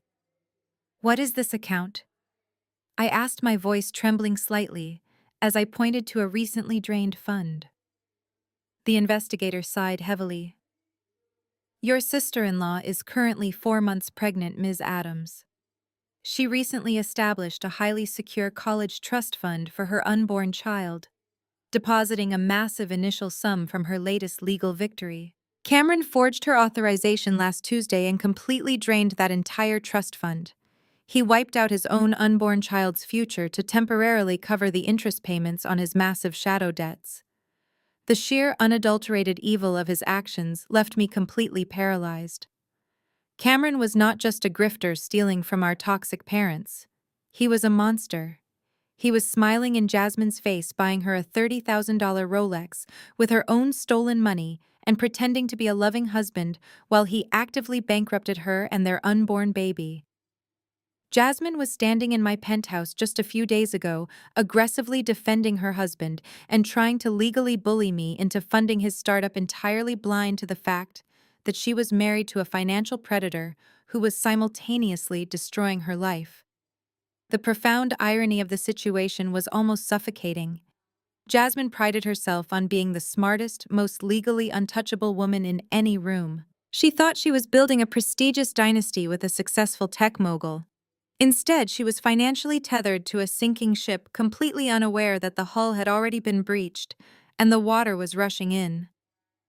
I closed the manila folder and rested my hands flat against the cold marble counter. A deep, dangerous calm settled over my entire body. My family had pushed me too far. They had tried to ruin my business, they had mocked my struggles, and they had attempted to steal millions from me. But this specific betrayal crossed a line that I simply could not ignore. I had the absolute power to crush my brother and my parents, to expose their lies and leave them with nothing. But now I also held the nuclear launch codes to Jasmine's entire reality. I smiled, calmly. My phone buzzed on the marble counter, vibrating aggressively against the cool stone surface. The caller ID flashed my mother's name. Brenda rarely called during business hours unless she needed to manipulate a situation or demand an immediate favor. I let it ring 3 times before swiping the screen to accept the call, maintaining my calculated silence. "Natalie, please, you have to come home right now!" Brenda shrieked into the receiver, her voice pitched to a hysterical, breathless frequency. "It is your father. He collapsed in the living room. His heart is giving out and the paramedics are taking too long. Please, he is asking for you. You have to get here immediately." I listened to the desperate, trembling tone of her performance. A normal daughter would have panicked, dropped everything, and rushed out the door in tears. But I was not a normal daughter, and my parents were incredibly predictable. I had just finished reviewing the private investigator's comprehensive dossier, detailing their absolute financial ruin. I knew for a fact that the only thing currently collapsing in that suburban mansion was their fabricated wealth. There was no medical emergency. This was a highly orchestrated, desperate ambush. "I will be right there," I replied, my voice completely devoid of the panic she desperately wanted to hear. I ended the call and looked over at the investigator, who was already packing up his secure laptop. He offered to call the local authorities for a welfare check, but I shook my head. I needed to see this pathetic theatrical production with my own eyes. I needed them to put all their cards on the table before I burned their entire house of cards to the ground. I grabbed my car keys, instructed my executive security team to remain on standby if I needed extraction, and drove straight to the affluent Connecticut suburb I had once called home. The sprawling, heavily mortgaged estate looked exactly as pretentious as I remembered. The manicured lawns were perfectly trimmed, and my father's expensive German luxury sedan was parked neatly in the circular driveway. There were absolutely no ambulances in sight, no flashing red emergency lights, no paramedics rushing through the grand double doors. The neighborhood was dead quiet, wrapped in the artificial perfection of wealthy suburban isolation. I walked up the stone pathway, my heels clicking sharply against the pavement. I pushed open the heavy mahogany front door without knocking. The grand foyer was dimly lit, the crystal chandelier turned off to create a somber atmosphere. I stepped inside, waiting for the inevitable performance to begin. The heavy wooden door slammed shut directly behind me. The deadbolt clicked loudly into place, followed immediately by the harsh metallic scrape of the security chain being thrown across the frame. I turned slowly. My brother Cameron was standing right by the entryway, his hand still resting on the brass lock. He was not wearing his usual flashy tailored suit. He looked disheveled, his eyes bloodshot, his face pale and sweating. He looked exactly like a man who knew he was mere days away from federal prison. I turned back toward the center of the room. My father Richard was standing perfectly upright in the middle of the formal living room. He was not clutching his chest, he was not gasping for air, and he certainly was not suffering from any kind of cardiac event. He looked furious, cornered, and entirely healthy. Brenda stepped out from the shadows near the grand staircase, her arms crossed tightly over her chest, her face twisted into a mask of bitter resentment. "I see the miraculous recovery was remarkably fast," I stated coldly, looking directly at my father. "You must have incredible healing abilities, Richard." "We did not have a choice," Brenda snapped, stepping forward to close the distance between us. "You have been ignoring our calls. You have been treating us like absolute garbage since Thanksgiving. We needed you here in person, where you could not simply hang up the phone or hide behind your fancy restaurant security guards. We are a family, and we have a massive family crisis that you are going to solve today." Cameron walked over and stood shoulder to shoulder with my parents, forming a literal physical barricade blocking my path to the rest of the house. They had effectively trapped me in the foyer. They thought their combined physical presence would intimidate me, but they only looked incredibly pathetic. "Drop the arrogant act," Nat Cameron sneered, his voice shaking with desperate, poorly contained rage. "We know exactly how much money your hospitality group pulls in. We saw the financial projections when I was pitching my startup to you. You are sitting on a massive fortune while your own flesh and blood is struggling." My father took a heavy, aggressive step toward me, his face turning a dangerous shade of crimson. He pointed a rigid finger directly at my face, abandoning all pretense of parental affection. "Let us get straight to the point, Natalie. This family is facing a temporary liquidity issue, and you are going to fix it right now. We took out a secondary loan on this property to help Cameron launch a revolutionary technology platform. The market shifted, and the bank is threatening to foreclose on this house in less than a month." Richard did not ask for a favor. He did not plead for assistance. He barked his demands with the overwhelming entitlement of a man who believed he owned me. "You have tens of millions of dollars sitting in your corporate accounts," he shouted, his voice echoing violently off the high ceilings. "You owe us for giving you life. You owe us for raising you. You are going to transfer $2 million to my account immediately to clear this mortgage, and you are going to cover Cameron's outstanding debts. Pay the debt or we lose the house." I stood completely still, silently preparing to deliver the absolute final blow to their miserable existence. I looked at the three of them forming their pathetic barricade and actually smiled. It was not amusement. It was a cold, razor-sharp expression of pure defiance. I stepped forward. My father held his ground in front of me, his chest puffed out in a desperate, pathetic display of phantom authority. "Let me make this incredibly simple for you, Richard," I said, dropping the title of Dad entirely. "The answer is no. I am not transferring $2 million to your bank account. I am not paying off the second mortgage you foolishly took out. And I am certainly not covering a single penny of Cameron's massive fraudulent debts. You will not see a dime of my money today, tomorrow, or ever." My father's face contorted with rage. He slammed his fist against the mahogany console table. "You selfish, ungrateful brat! We raised you. We put a roof over your head. We clothed you. You owe this family your absolute, unquestioning loyalty forever." "Loyalty," I repeated, letting the word hang heavily in the tense air of the foyer.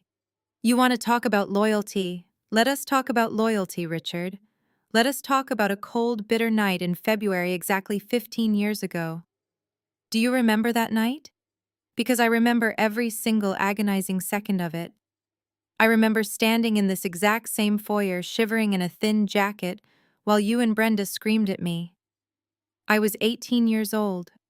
I had just told you I was rejecting your precious law school track to attend a culinary institute. You did not just express disappointment, you systematically destroyed me. I looked directly at my mother, who was glaring at me from the staircase. "You marched into my bedroom, grabbed my suitcase, and threw it down these very stairs. You told me that a daughter who wanted to be a servant was no daughter of yours. You handed me exactly $50. $50, Brenda.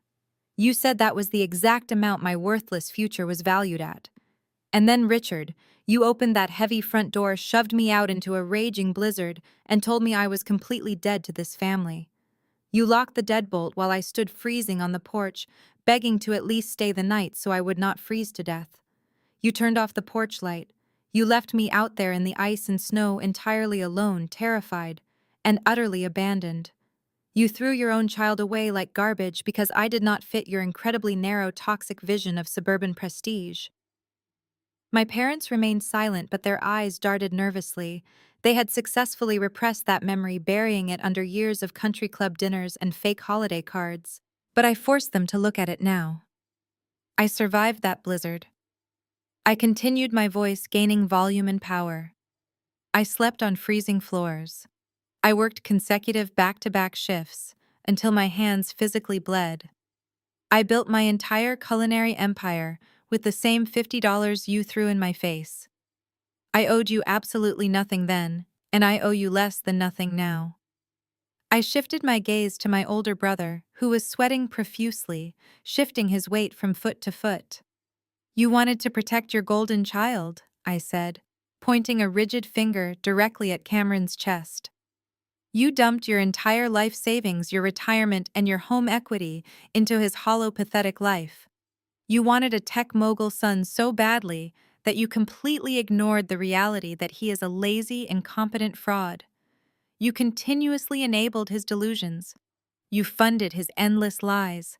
You gambled everything you had on him because he was willing to play the specific role you demanded." I stepped closer, forcing Cameron to shrink back against the wall.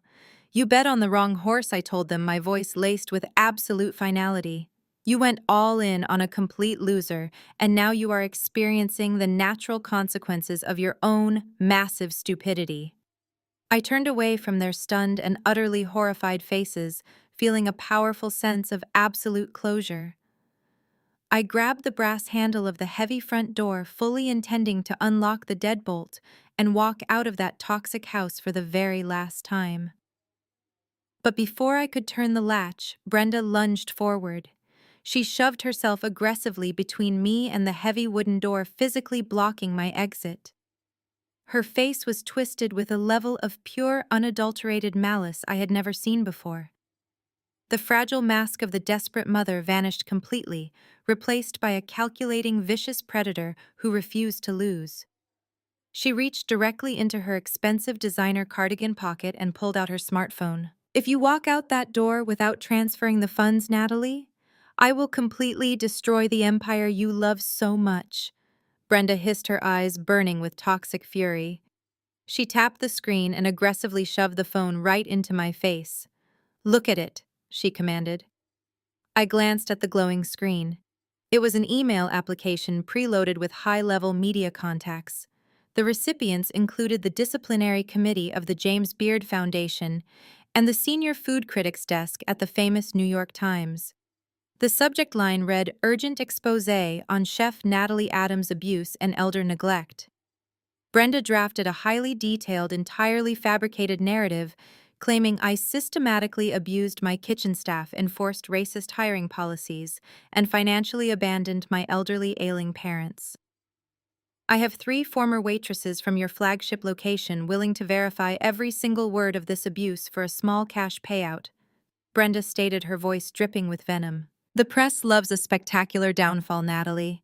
Your pristine reputation, your Michelin stars, and your precious James Beard nomination will go up in smoke by tomorrow morning. You will be blacklisted from the culinary world permanently, unless you authorize the direct transfer to Cameron right now. I stared down at the glowing screen inches from my face, taking a slow, deliberate moment to process the absolute insanity of my mother's threat. Authorize the direct transfer to Cameron right now. Brenda repeated, her voice trembling with a toxic mixture of desperation and dark triumph. If I press send on this email, it goes directly to the Ethics Committee of the James Beard Foundation, the senior culinary editors at the New York Times, and every major food publication in the country. You will be completely ruined by sunrise. I kept my hands calmly at my sides and leaned in slightly to read the specific details of her fabricated exposé. It was a masterpiece of character assassination. Brenda had explicitly outlined a massive coordinated PR nightmare. The drafted email claimed that I ran a highly toxic, deeply abusive kitchen environment. It accused me of extreme workplace harassment, alleging that I threw hot pans at my sous chefs and withheld wages from undocumented dishwashers. But the absolute most unhinged section was the paragraph dedicated to elder abuse. My mother had written a dramatic, tear-jerking narrative claiming that I had drained my parents' retirement accounts, abandoned them in their failing health, and left them to face homelessness, while I selfishly hoarded tens of millions of dollars in my luxury Manhattan penthouse. I have 3 former employees lined up and ready to corroborate every single word, Brenda stated, a wicked, victorious smile spreading across her heavily Botoxed face.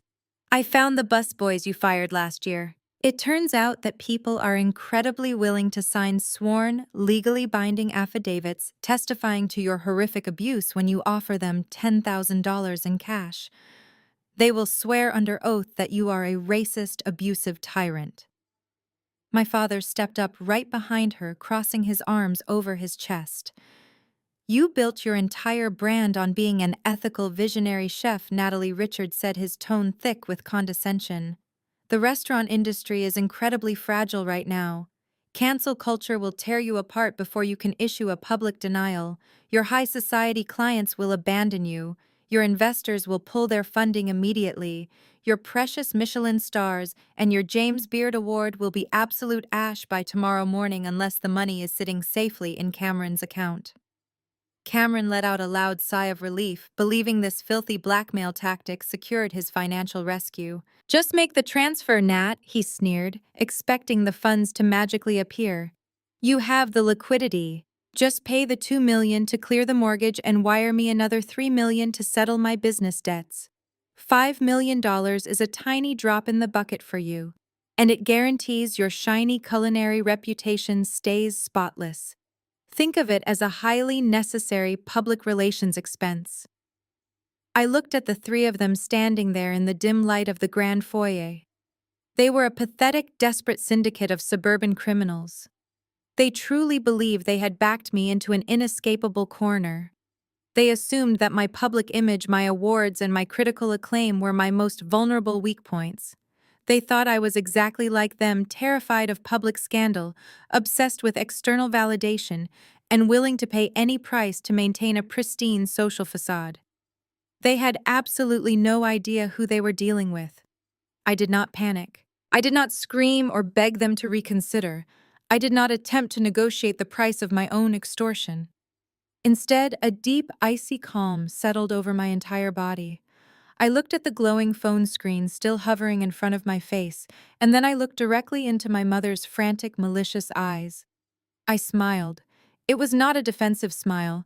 It was not a polite customer service smile.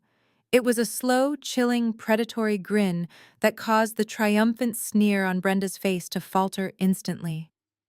The temperature in the foyer seemed to drop 10 degrees. My father shifted his weight uncomfortably, and Cameron looked up from his phone, his brow furrowing in sudden confusion. They expected tears. They expected capitulation. They did not expect me to look at them like they were completely insignificant insects. You actually think you can destroy me with a fake email and a few bribed dishwashers? I asked, my voice dropping to a soft, dangerous whisper that echoed sharply in the quiet space. You think the James Beard Foundation and the New York Times will blindly publish a defamatory manifesto without running a massive, exhaustive background check on the sources? You think my corporate legal team, the absolute best crisis management lawyers in Manhattan, will not immediately subpoena those bank records and uncover your cash bribes? Brenda's hand holding the phone began to tremble slightly. I will press send, she threatened, though her voice lacked its previous confident punch. I will do it right now, Natalie. Then do it, I challenged her coldly. Press send, mother. Press it right now. Launch your pathetic little smear campaign. Drag my name through the mud, because when the dust settles and my lawyers legally dissect every single one of your fabricated claims, you will not just be facing foreclosure. You will be facing federal charges for extortion, defamation, and conspiracy to commit fraud. I will personally ensure that the resulting lawsuit completely liquidates whatever miserable assets you have left. I took a deliberate step forward. Brenda backed up against the door. I leaned close. I survived being thrown out into a blizzard with nothing, I told her. I built an empire with my bare hands. I am bulletproof. You are a bankrupt fraud. I reached out and shoved her shoulder aside, grabbing the brass handle. I unlatched the security chain and unlocked the door. The crisp air flooded into the toxic foyer. I looked right at Brenda. See you at the awards gala, I said. I walked confidently down the pathway toward my car. 2 weeks later, the icy wind off Lake Michigan whipped through the downtown streets of Chicago, but I did not feel the cold at all. Tonight was the absolute pinnacle of the culinary world. The James Beard Awards Gala was here. The Grand Opera House, chosen for the exclusive event, had been completely transformed into an impenetrable fortress of prestige and high society glamour. Massive searchlights swept across the dark night sky, and a pristine red carpet stretched from the curb up the sweeping marble steps of the main entrance. Flashbulbs erupted in a blinding strobe effect as the elite of the restaurant industry stepped out of their black luxury cars. I sat quietly in the back of my chauffeur-driven town car, smoothing the heavy fabric of my custom emerald green gown. It was a structured architectural masterpiece of silk and velvet that made me feel less like a chef and entirely like an untouchable monarch preparing to claim her rightful throne. My phone buzzed softly in my designer clutch. It was a secure encrypted message from my lead crisis management attorney, confirming that every single legal trap I had meticulously laid out over the past 2 weeks was perfectly primed and ready to snap shut. I took one final steadying breath, handed my phone to my executive assistant, and waited for the heavy car door to open. As my stiletto hit the red carpet, the massive press pit completely erupted. Dozens of reporters shouted my name loudly, clamoring aggressively for a quote from the woman who had single-handedly built Aura Hospitality into a massive national sensation. I smiled brightly for the flashing cameras radiating absolute unbothered confidence. I posed gracefully alongside legendary culinary masters I had idolized as a struggling teenager. I felt the triumphant heavy weight of my own massive success. This was my night. This was the exact moment I had sacrificed my youth, my sleep, and my sanity to achieve. I belonged here, standing proudly at the absolute summit of my entire profession. I made my way slowly down the crowded red carpet, answering various questions from journalists about my upcoming seasonal menus and my aggressive national expansion plans. But as I neared the massive velvet rope separating the press pit from the main entrance doors, a violent, chaotic commotion broke out near the main security checkpoint. I paused, my perfectly practiced smile remaining fixed securely in place as I slowly turned my head to look. Pushing aggressively through the tight crowd of elegantly dressed industry professionals and heavily armed event security guards were four familiar, deeply toxic faces. Brenda, Richard, Cameron, and Jasmine had actually managed to crash the most exclusive culinary event in the entire country. They looked entirely out of place among the wealthy elite. Brenda was wearing a heavily sequined, outdated dress that screamed desperate suburban country club. Richard was sweating profusely in a cheap, poorly tailored tuxedo that fit him terribly. Cameron looked completely frantic, his wide eyes darting around the flashing cameras like a trapped, desperate rat looking for an escape route. Jasmine, the sharp African-American lawyer, looked visibly furious and impatient. She was clearly annoyed by the chaotic, embarrassing spectacle her in-laws were causing, yet she marched right alongside them, completely blind to the terrifying fact that she was tethered securely to a rapidly sinking ship. Event security moved in quickly to intercept the disruption, but Brenda suddenly grabbed the arm of a sleazy-looking man holding a professional camera and a press badge. She pointed directly at me, screaming loudly over the deafening noise of the glamorous crowd. "That is her right there. That is the abusive, deeply sociopathic chef I told you about. Natalie Adams is an absolute monster to her own parents." The red carpet briefly went completely still. The elite chefs and refined celebrity guests turned to stare in shock at the bizarre, unhinged suburban family aggressively crashing the barricades. My private security team immediately stepped forward to shield me, but I raised my hand high, signaling them to hold their positions. I wanted this to happen. I had meticulously planned for this exact catastrophic public ambush. I took a slow, deliberate step toward the heavy velvet rope, maintaining my absolute regal composure. Brenda shoved her way to the very front of the barricade, practically vibrating with toxic malice. The sleazy tabloid reporter she brought along shoved his recording microphone eagerly in my direction, clearly salivating over the lucrative promise of an exclusive career ruining expose. Brenda gripped the thick velvet rope, her knuckles turning white, as she leaned heavily over it, her eyes burning with desperate, malicious triumph.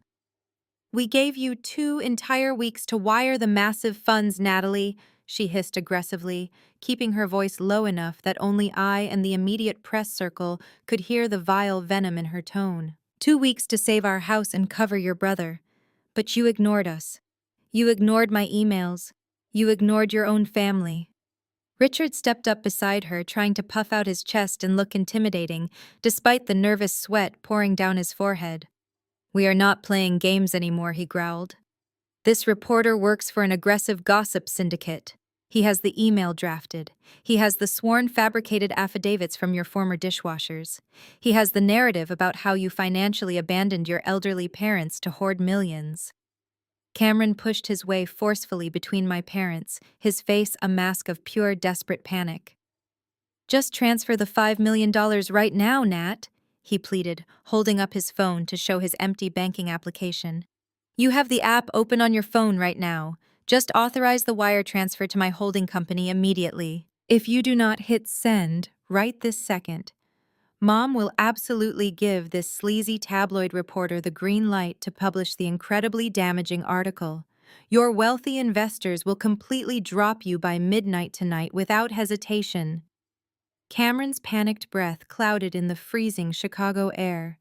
He thrust his phone closer to my face, the banking app open, desperately expecting me to cave to their suburban extortion. Brenda stood beside him, her hand gripping the velvet rope, her eyes gleaming with the toxic certainty that she had finally beaten me.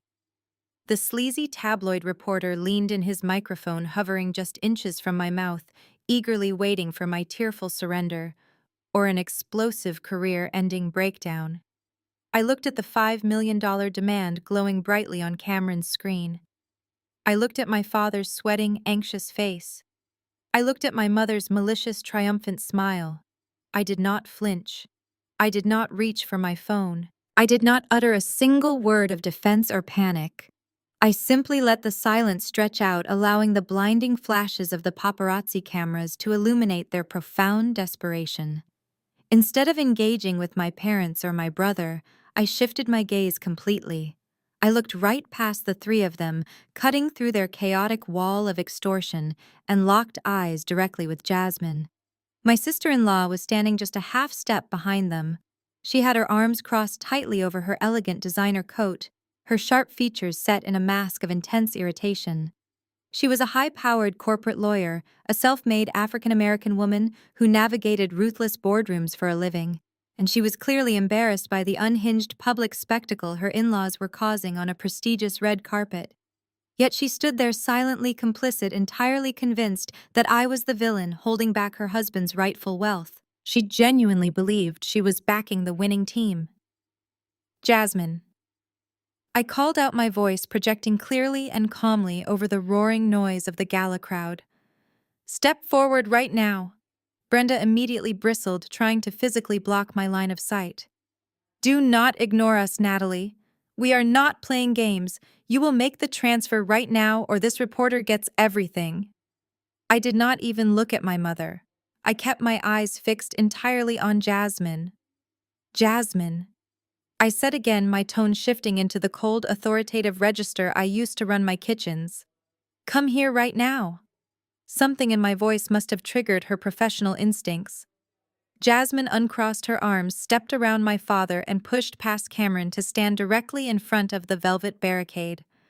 She looked at me with intense suspicion, her dark eyes narrowing. What do you want, Natalie? Just pay your brother so we can leave this absolute circus. I raised my left hand. My executive assistant, who had been standing quietly in the shadows of my private security detail, immediately stepped forward. She handed me a thick, heavy manila envelope secured with a red tamper evidence seal. The tabloid reporter eagerly shoved his microphone closer, assuming this was the massive payout or a dramatic legal settlement. Brenda lunged forward, trying to snatch the envelope from my hands. Is that a certified check? Give it to me right now.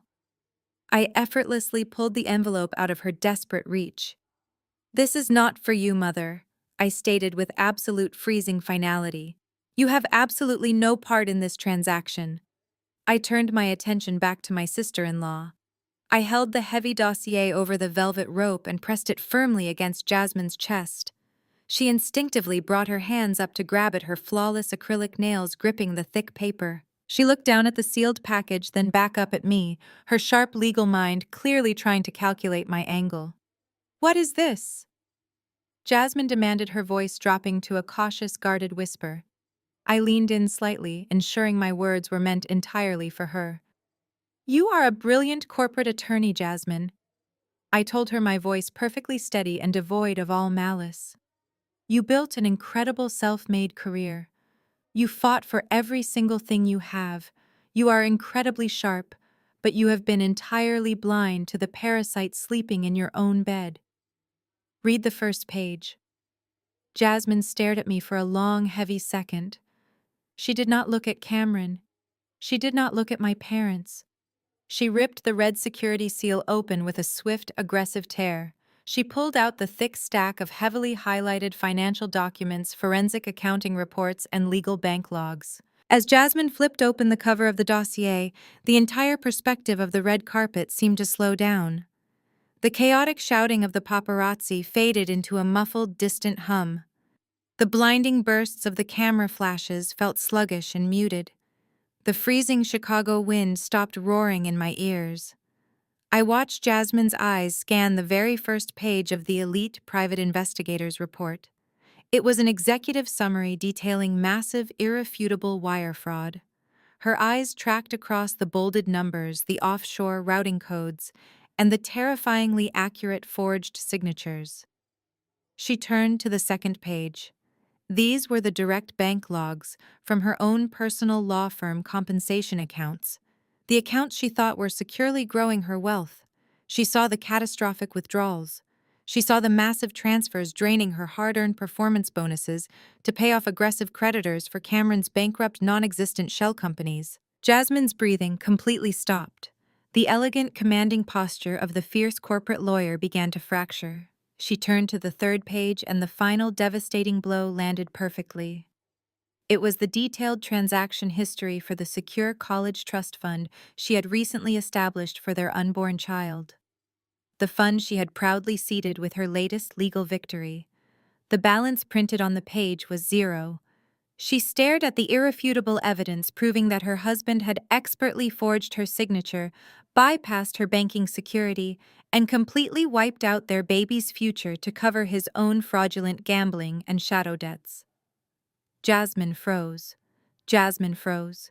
The elegant, commanding posture she had carefully cultivated over years of ruthless corporate litigation shattered into a million irreparable pieces right in front of my eyes. She stared at the bank statements, the routing numbers, and the zero balance of her unborn child's college fund. I watched her perfectly manicured hands begin to tremble violently. The realization hit her with the crushing force of a freight train. Her entire marriage, her heavily curated social status, the affluent life she thought she was building with a successful technology entrepreneur, it was all an incredibly elaborate, sickeningly expensive illusion. She was not a partner in a power couple. She was the sole financial host for a parasitic fraud who had systematically bled her dry. Cameron shifted his weight nervously, entirely oblivious to the catastrophic nuclear bomb that had just detonated inside his wife's mind. "Jasmine, what is it?" he asked, his voice cracking with panicked impatience. "What did she give you? Stop looking at that garbage and tell her to wire the money right now." Jasmine did not answer him immediately. She slowly lowered the heavy legal dossier, letting the damning documents slip from her fingers. The papers scattered across the freezing concrete of the red carpet. She turned her head to look at the man she had married. The confusion in her dark eyes vanished instantly, replaced by a terrifying primal fury. It was a visceral, explosive rage that radiated from her entire body. Cameron reached out to grab her arm, totally misreading the absolute danger radiating from his wife. "Babe, seriously, we need to focus," he whined. "Tell Natalie to authorize the transfer." Jasmine did not use her extensive corporate vocabulary. She did not draft a cease and desist letter. She reacted with the raw, devastating power of a mother who had just realized her husband had robbed their baby blind. She planted her feet firmly, twisted her torso, and delivered a vicious, open-handed backhand directly across Cameron's face. The sharp, cracking sound of the impact echoed loudly over the deafening noise of the gala crowd. The strike was executed with such staggering force that it lifted Cameron completely off his feet. He stumbled backward, his arms flailing wildly as he crashed hard into the velvet barricade. The entire press pit erupted into chaos.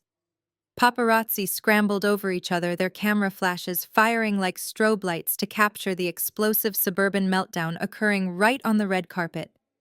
Cameron clutched his face, his eyes wide with profound shock, as bright red blood began to pour rapidly from his split lip.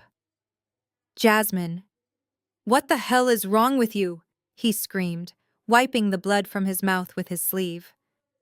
Jasmine stepped aggressively toward him, her voice rising into a commanding, terrifying roar that easily drowned out the frantic shouting of the reporters. "You stole from my firm, you pathetic parasite!" she shrieked, pointing a rigid, furious finger right between his eyes. "You forged my signature on federal banking documents. You drained my personal performance bonuses to pay for your fake life. But taking our baby's college fund, you wiped out your own child's trust fund to pay your shadow debts." Richard and Brenda stood completely paralyzed in horror. Brenda reached out desperately, trying to do damage control. "Jasmine, please keep your voice down," she begged, looking frantically at the flashing cameras. "Do not cause a scene in front of the press. Do not! You dare tell me to keep my voice down, Brenda." Jasmine roared, turning her absolute fury onto my mother. "You knew about this. You enabled this pathetic loser. I am filing for divorce the second I get my phone in my hands. I am immediately freezing every single joint asset we have, and I am calling my contacts at the Federal Bureau of Investigation to report massive wire fraud and identity theft. You are going to federal prison, Cameron. I will personally make sure you do not see a single day of freedom for the next 20 years. Cameron scrambled backward, wiping blood onto his hands, his eyes darting around wildly as he realized his entire life was completely over. He had no money, no fake startup, no wealthy wife to hide behind, and the federal authorities were about to be dialed. I raised my right hand slightly, catching the eye of my lead security director. The trap had been perfectly sprung.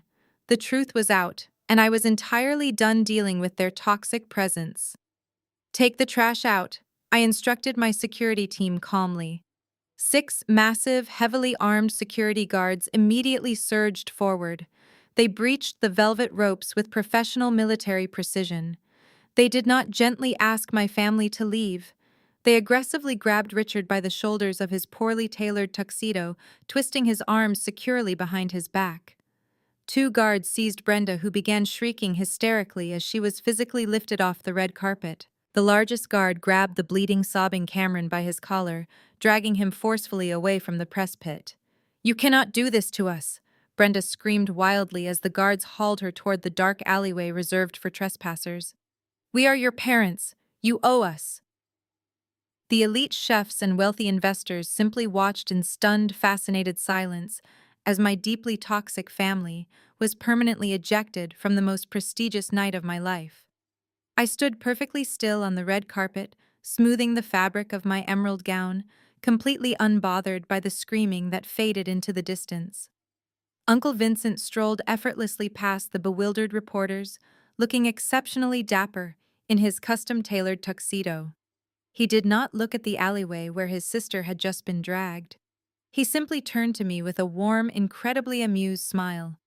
Vincent handed me a crystal glass, the golden bubbles rising perfectly to the top.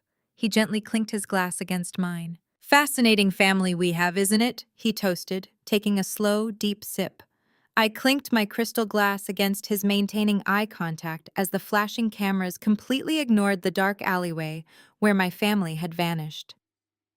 "They certainly are, Uncle Vincent," I replied, taking a celebratory sip of the crisp, vintage champagne. I turned my back on the cold Chicago wind and walked gracefully up the sweeping marble steps of the Grand Opera House. That night, I won the James Beard Award for Outstanding Restaurateur. I stood on the brightly lit stage looking out at a sea of brilliant, dedicated culinary professionals and delivered a speech about perseverance, fierce independence, and building your own table when others refused to give you a seat.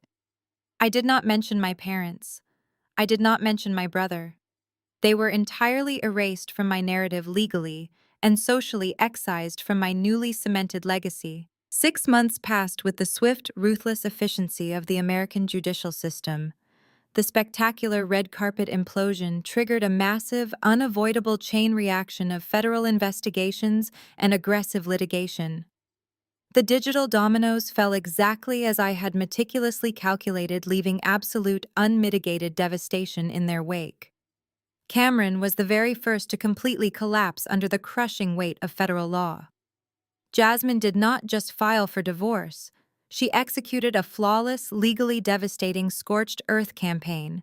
Because Cameron had forged her signature on federal banking documents and wired funds across state lines to cover his shadow debts, the Federal Bureau of Investigation immediately stepped in. He was indicted on multiple federal counts of wire fraud, identity theft, and grand larceny. His heavily overpriced defense attorney attempted to negotiate a plea deal, but Jasmine used her extensive corporate law connections to ensure the prosecution pursued the maximum allowable sentence. Cameron is currently serving a 72-month sentence in a federal correctional facility. He has absolutely no access to his cryptocurrency wallets, no tailored suits, and zero audience for his fake entrepreneurial pitches. Jasmine completely stripped him of every single marital asset during the aggressive divorce proceedings.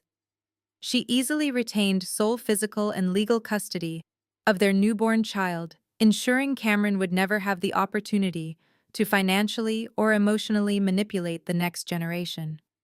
I was sitting in my penthouse office on a rainy Tuesday morning when an encrypted email from Jasmine arrived in my private inbox. We had not spoken a single word since that explosive night on the red carpet. The email was remarkably brief, completely devoid of any emotional sentiment or false sisterly affection. It read like a formal legal dispatch between two highly respected corporate entities. Natalie, the email stated, "The forensic financial evidence provided in your dossier was instrumental in securing my assets and protecting my legal license from association with federal fraud. The divorce is finalized. Cameron is incarcerated. My firm remains completely insulated from his criminal fallout. I appreciate the strategic precision of your intervention. Best regards, Jasmine." I smiled slightly as I permanently archived the message. Jasmine was arrogant and deeply status-obsessed, but she was also a fiercely brilliant, self-made African-American woman who had fought tooth and nail for her success. She recognized the cold, hard reality of the business world. She did not owe me a tearful apology for her past mockery, and I certainly did not require one. We shared a mutual, unspoken understanding. We had both successfully excised a parasitic fraud from our respective bank accounts. While Cameron was trading his designer loafers for a standard-issue federal prison uniform, my parents were experiencing a much slower, deeply agonizing suburban death. Without Cameron to act as their fake billionaire shield, and with my total refusal to pay off their massive secondary mortgage, the bank moved forward with aggressive foreclosure proceedings. Brenda and Richard attempted to file for bankruptcy to stall the inevitable eviction, but their blatant financial mismanagement provided them no legal shelter. The bank seized the sprawling suburban mansion right before the peak of the spring real estate season. I received the full report from my private investigator, who I had kept on a modest retainer simply to monitor the absolute finality of their ruin. Brenda and Richard were physically escorted off their pristine, heavily manicured lawn by county sheriffs. They were forced to pack their remaining unsaleable belongings into rented cardboard boxes, while their wealthy, judgmental neighbors watched the entire humiliating spectacle from behind drawn curtains. Their beloved country club revoked their membership due to thousands in unpaid dues. When Brenda attempted to reach out to her high society friends for a temporary loan or a place to stay, she was met with dial tones and completely blocked numbers.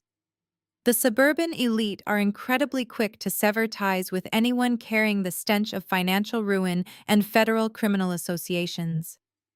My parents were entirely blacklisted from the only social circles they had ever cared about.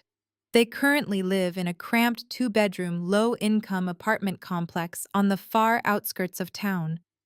The investigator provided a photograph of their new residence. It features peeling exterior paint, a shared coin-operated laundry room, and a view of a busy, noisy interstate highway.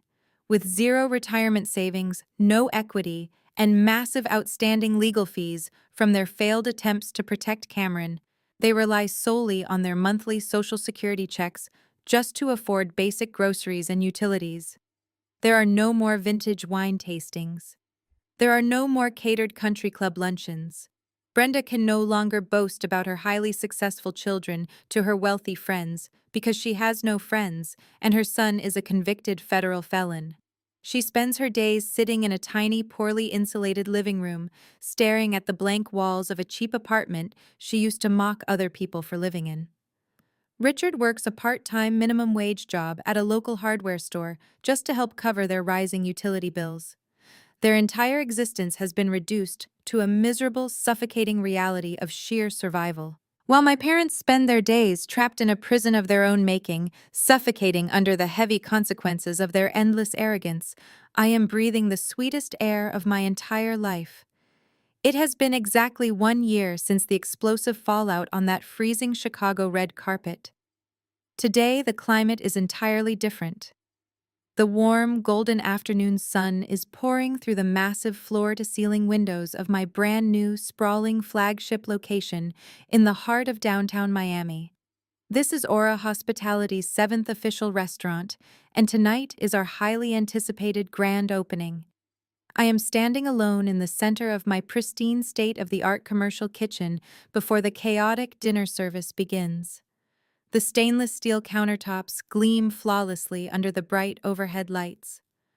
The scent of roasted garlic, rich brown butter, and fresh citrus hangs heavily in the air, a sensory reminder of the empire I have successfully built with my own two hands. I reach into my leather work bag and pull out the heavy, magnificent bronze medallion, the James Beard Award. I pick up a soft microfiber cloth and gently polish the engraved metal tracing the letters of my own name. It is not just an industry accolade to me. It is a physical, undeniable manifestation of my absolute survival. It represents every single freezing night I spent sleeping on a borrowed mattress, every grueling 100-hour work week, and every agonizing moment I refused to let my family's toxic narrative break my spirit. As I set the shining medallion securely on the high shelf overlooking the expo line, my personal cell phone begins to vibrate aggressively against the metal prep counter. I glance down at the glowing screen. It is an incoming call from an unknown number, but the area code is entirely unmistakable. It is the specific Connecticut zip code of my childhood suburb. I know exactly who is on the other end of that line. It has been months since their foreclosure, and the brutal reality of their crushing poverty has finally broken their stubborn pride. It is Brenda sitting in her cheap, poorly insulated apartment, borrowing a stranger's phone to bypass my strict security blocks. Or perhaps it is Richard calling during his lunch break at the local hardware store, desperately hoping to invoke some lingering, pathetic sense of daughterly obligation. They want to cry. They want to apologize. They want to weave a brand new web of manipulation and beg for a tiny fraction of the immense wealth they actively tried to destroy. 5 years ago, a call like this would have sent my heart racing into a frantic panic. I would have felt the heavy, suffocating grip of guilt twisting in my stomach. But today, standing in the heart of my multi-million-dollar culinary empire, I feel absolutely nothing. There is no anger. There is no lingering sorrow. There is only a profound, impenetrable wall of total indifference. I do not answer the call. I do not send it to voicemail. I simply tap the screen permanently, block the unknown number without a single second thought, and slide the phone back into my pocket. They do not exist in my universe anymore. I look up from the counter as the heavy swinging doors of the kitchen push open. The quiet room is instantly filled with vibrant, bustling energy. Elias, my fiercely loyal executive sous chef, marches in carrying a massive crate of fresh imported truffles, cracking a joke that echoes loudly off the pristine tile walls. David, my brilliant general manager, steps up to the expo line in his perfectly tailored suit, reviewing the VIP reservation list and confirming our strict security protocols for the evening. Dozens of highly trained line cooks, prep chefs, and sommeliers flood into their respective stations, tying their crisp white aprons and sharpening their knives with focused military precision. I watch them move in perfect synchronized harmony. I look at Elias, the man who split his own meager shifts with me when I was a struggling 18-year-old outcast, just so I could afford to pay my heating bill. I look at David, who stood fearlessly between me and my screaming mother on the worst night of my professional life. I look at the incredible, diverse team of hardworking individuals who show up every single day to pour their absolute soul into my vision. Society constantly feeds us the massive lie that blood is thicker than water. We are conditioned to believe that we must tolerate endless abuse, manipulation, and disrespect simply because we happen to share genetics with our abusers. But standing here surrounded by my team, I realize the absolute truth. Family is not defined by a birth certificate. Family is not the people who throw you out into a freezing blizzard over $200. Family is the people who actually feed you when you are starving. It is the people who shield you from the fire instead of happily throwing you into the flames. This kitchen, this brilliant, chaotic, beautiful brigade of culinary artists, this is my true family. The digital clock on the wall flashes the top of the hour. The front doors are officially unlocked. The low, sophisticated hum of eager diners begins to fill the grand dining room. Elias looks over at me, his eyes shining with intense readiness. "Are we ready to begin, chef?" he asks, his voice carrying clearly over the rising ambient noise of the kitchen. I step up to the primary plating station, adjusting the collar of my crisp white chef coat. I reach for a pristine ceramic plate, a pair of fine culinary tweezers, and a perfectly seared cut of reserve Wagyu beef. I meticulously arrange the vibrant microgreens, the rich dark reduction sauce, and the delicate edible flowers with the steady, practiced hands of a woman who completely owns her destiny. It is the absolute ultimate picture of stunning success, fierce independence, and sweet, untethered freedom. Yes, Elias. I reply, a genuine radiant smile breaking across my face as I slide the flawless dish onto the pass. We are ready. Before I go, I want to thank all of you for listening to my story today. It is a long journey from being the family scapegoat to wearing the crown of your own empire. But I promise you, the view from the top is absolutely worth the climb. If you have ever had to completely cut off toxic family members to protect your own peace and build your own brilliant future, please let me know your story in the comments below. Do not forget to hit the like button and subscribe to the channel for more incredible stories of standing up, fighting back, and claiming the beautiful life you truly deserve.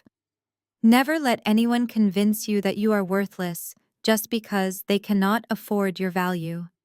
Stay strong, protect your peace, and keep building your empire. The story of Natalie's fierce independence offers a profound and difficult truth that many of us struggle to accept. Sharing DNA with someone does not automatically grant them a lifelong, unconditional pass to disrespect or exploit you. Society often pushes the narrative that blood is thicker than water, heavily pressuring us to forgive and endure endless toxicity under the guise of family loyalty. However, Natalie's journey powerfully illustrates that true family is built on a foundation of mutual respect, support, and genuine care, rather than manipulation and entitlement. Her parents and brother viewed her not as a loved one, but initially as a scapegoat to be mocked, and ultimately as a financial lifeboat to be hijacked to save their own fraudulent lives. The most valuable lesson here is the absolute necessity of establishing ironclad boundaries. Walking away from toxic family members is rarely an easy or painless decision, but it is often a critical one for your own emotional and financial survival. Natalie did not win her battle by sinking to her family's level of screaming matches and petty insults. She won by calmly and legally severing the rotting roots that tried to pull her under, choosing instead to invest her energy into the people who actually valued and supported her when she had nothing. She built her own empire and found her true family among her trusted colleagues and friends. This narrative is a stark reminder that your inherent worth is never defined by the people who actively fail to see it, and sometimes walking away is the ultimate act of self-respect. If you have found the courage to draw hard boundaries in your own life, share your story in the comments below to inspire others who might be struggling to protect their peace.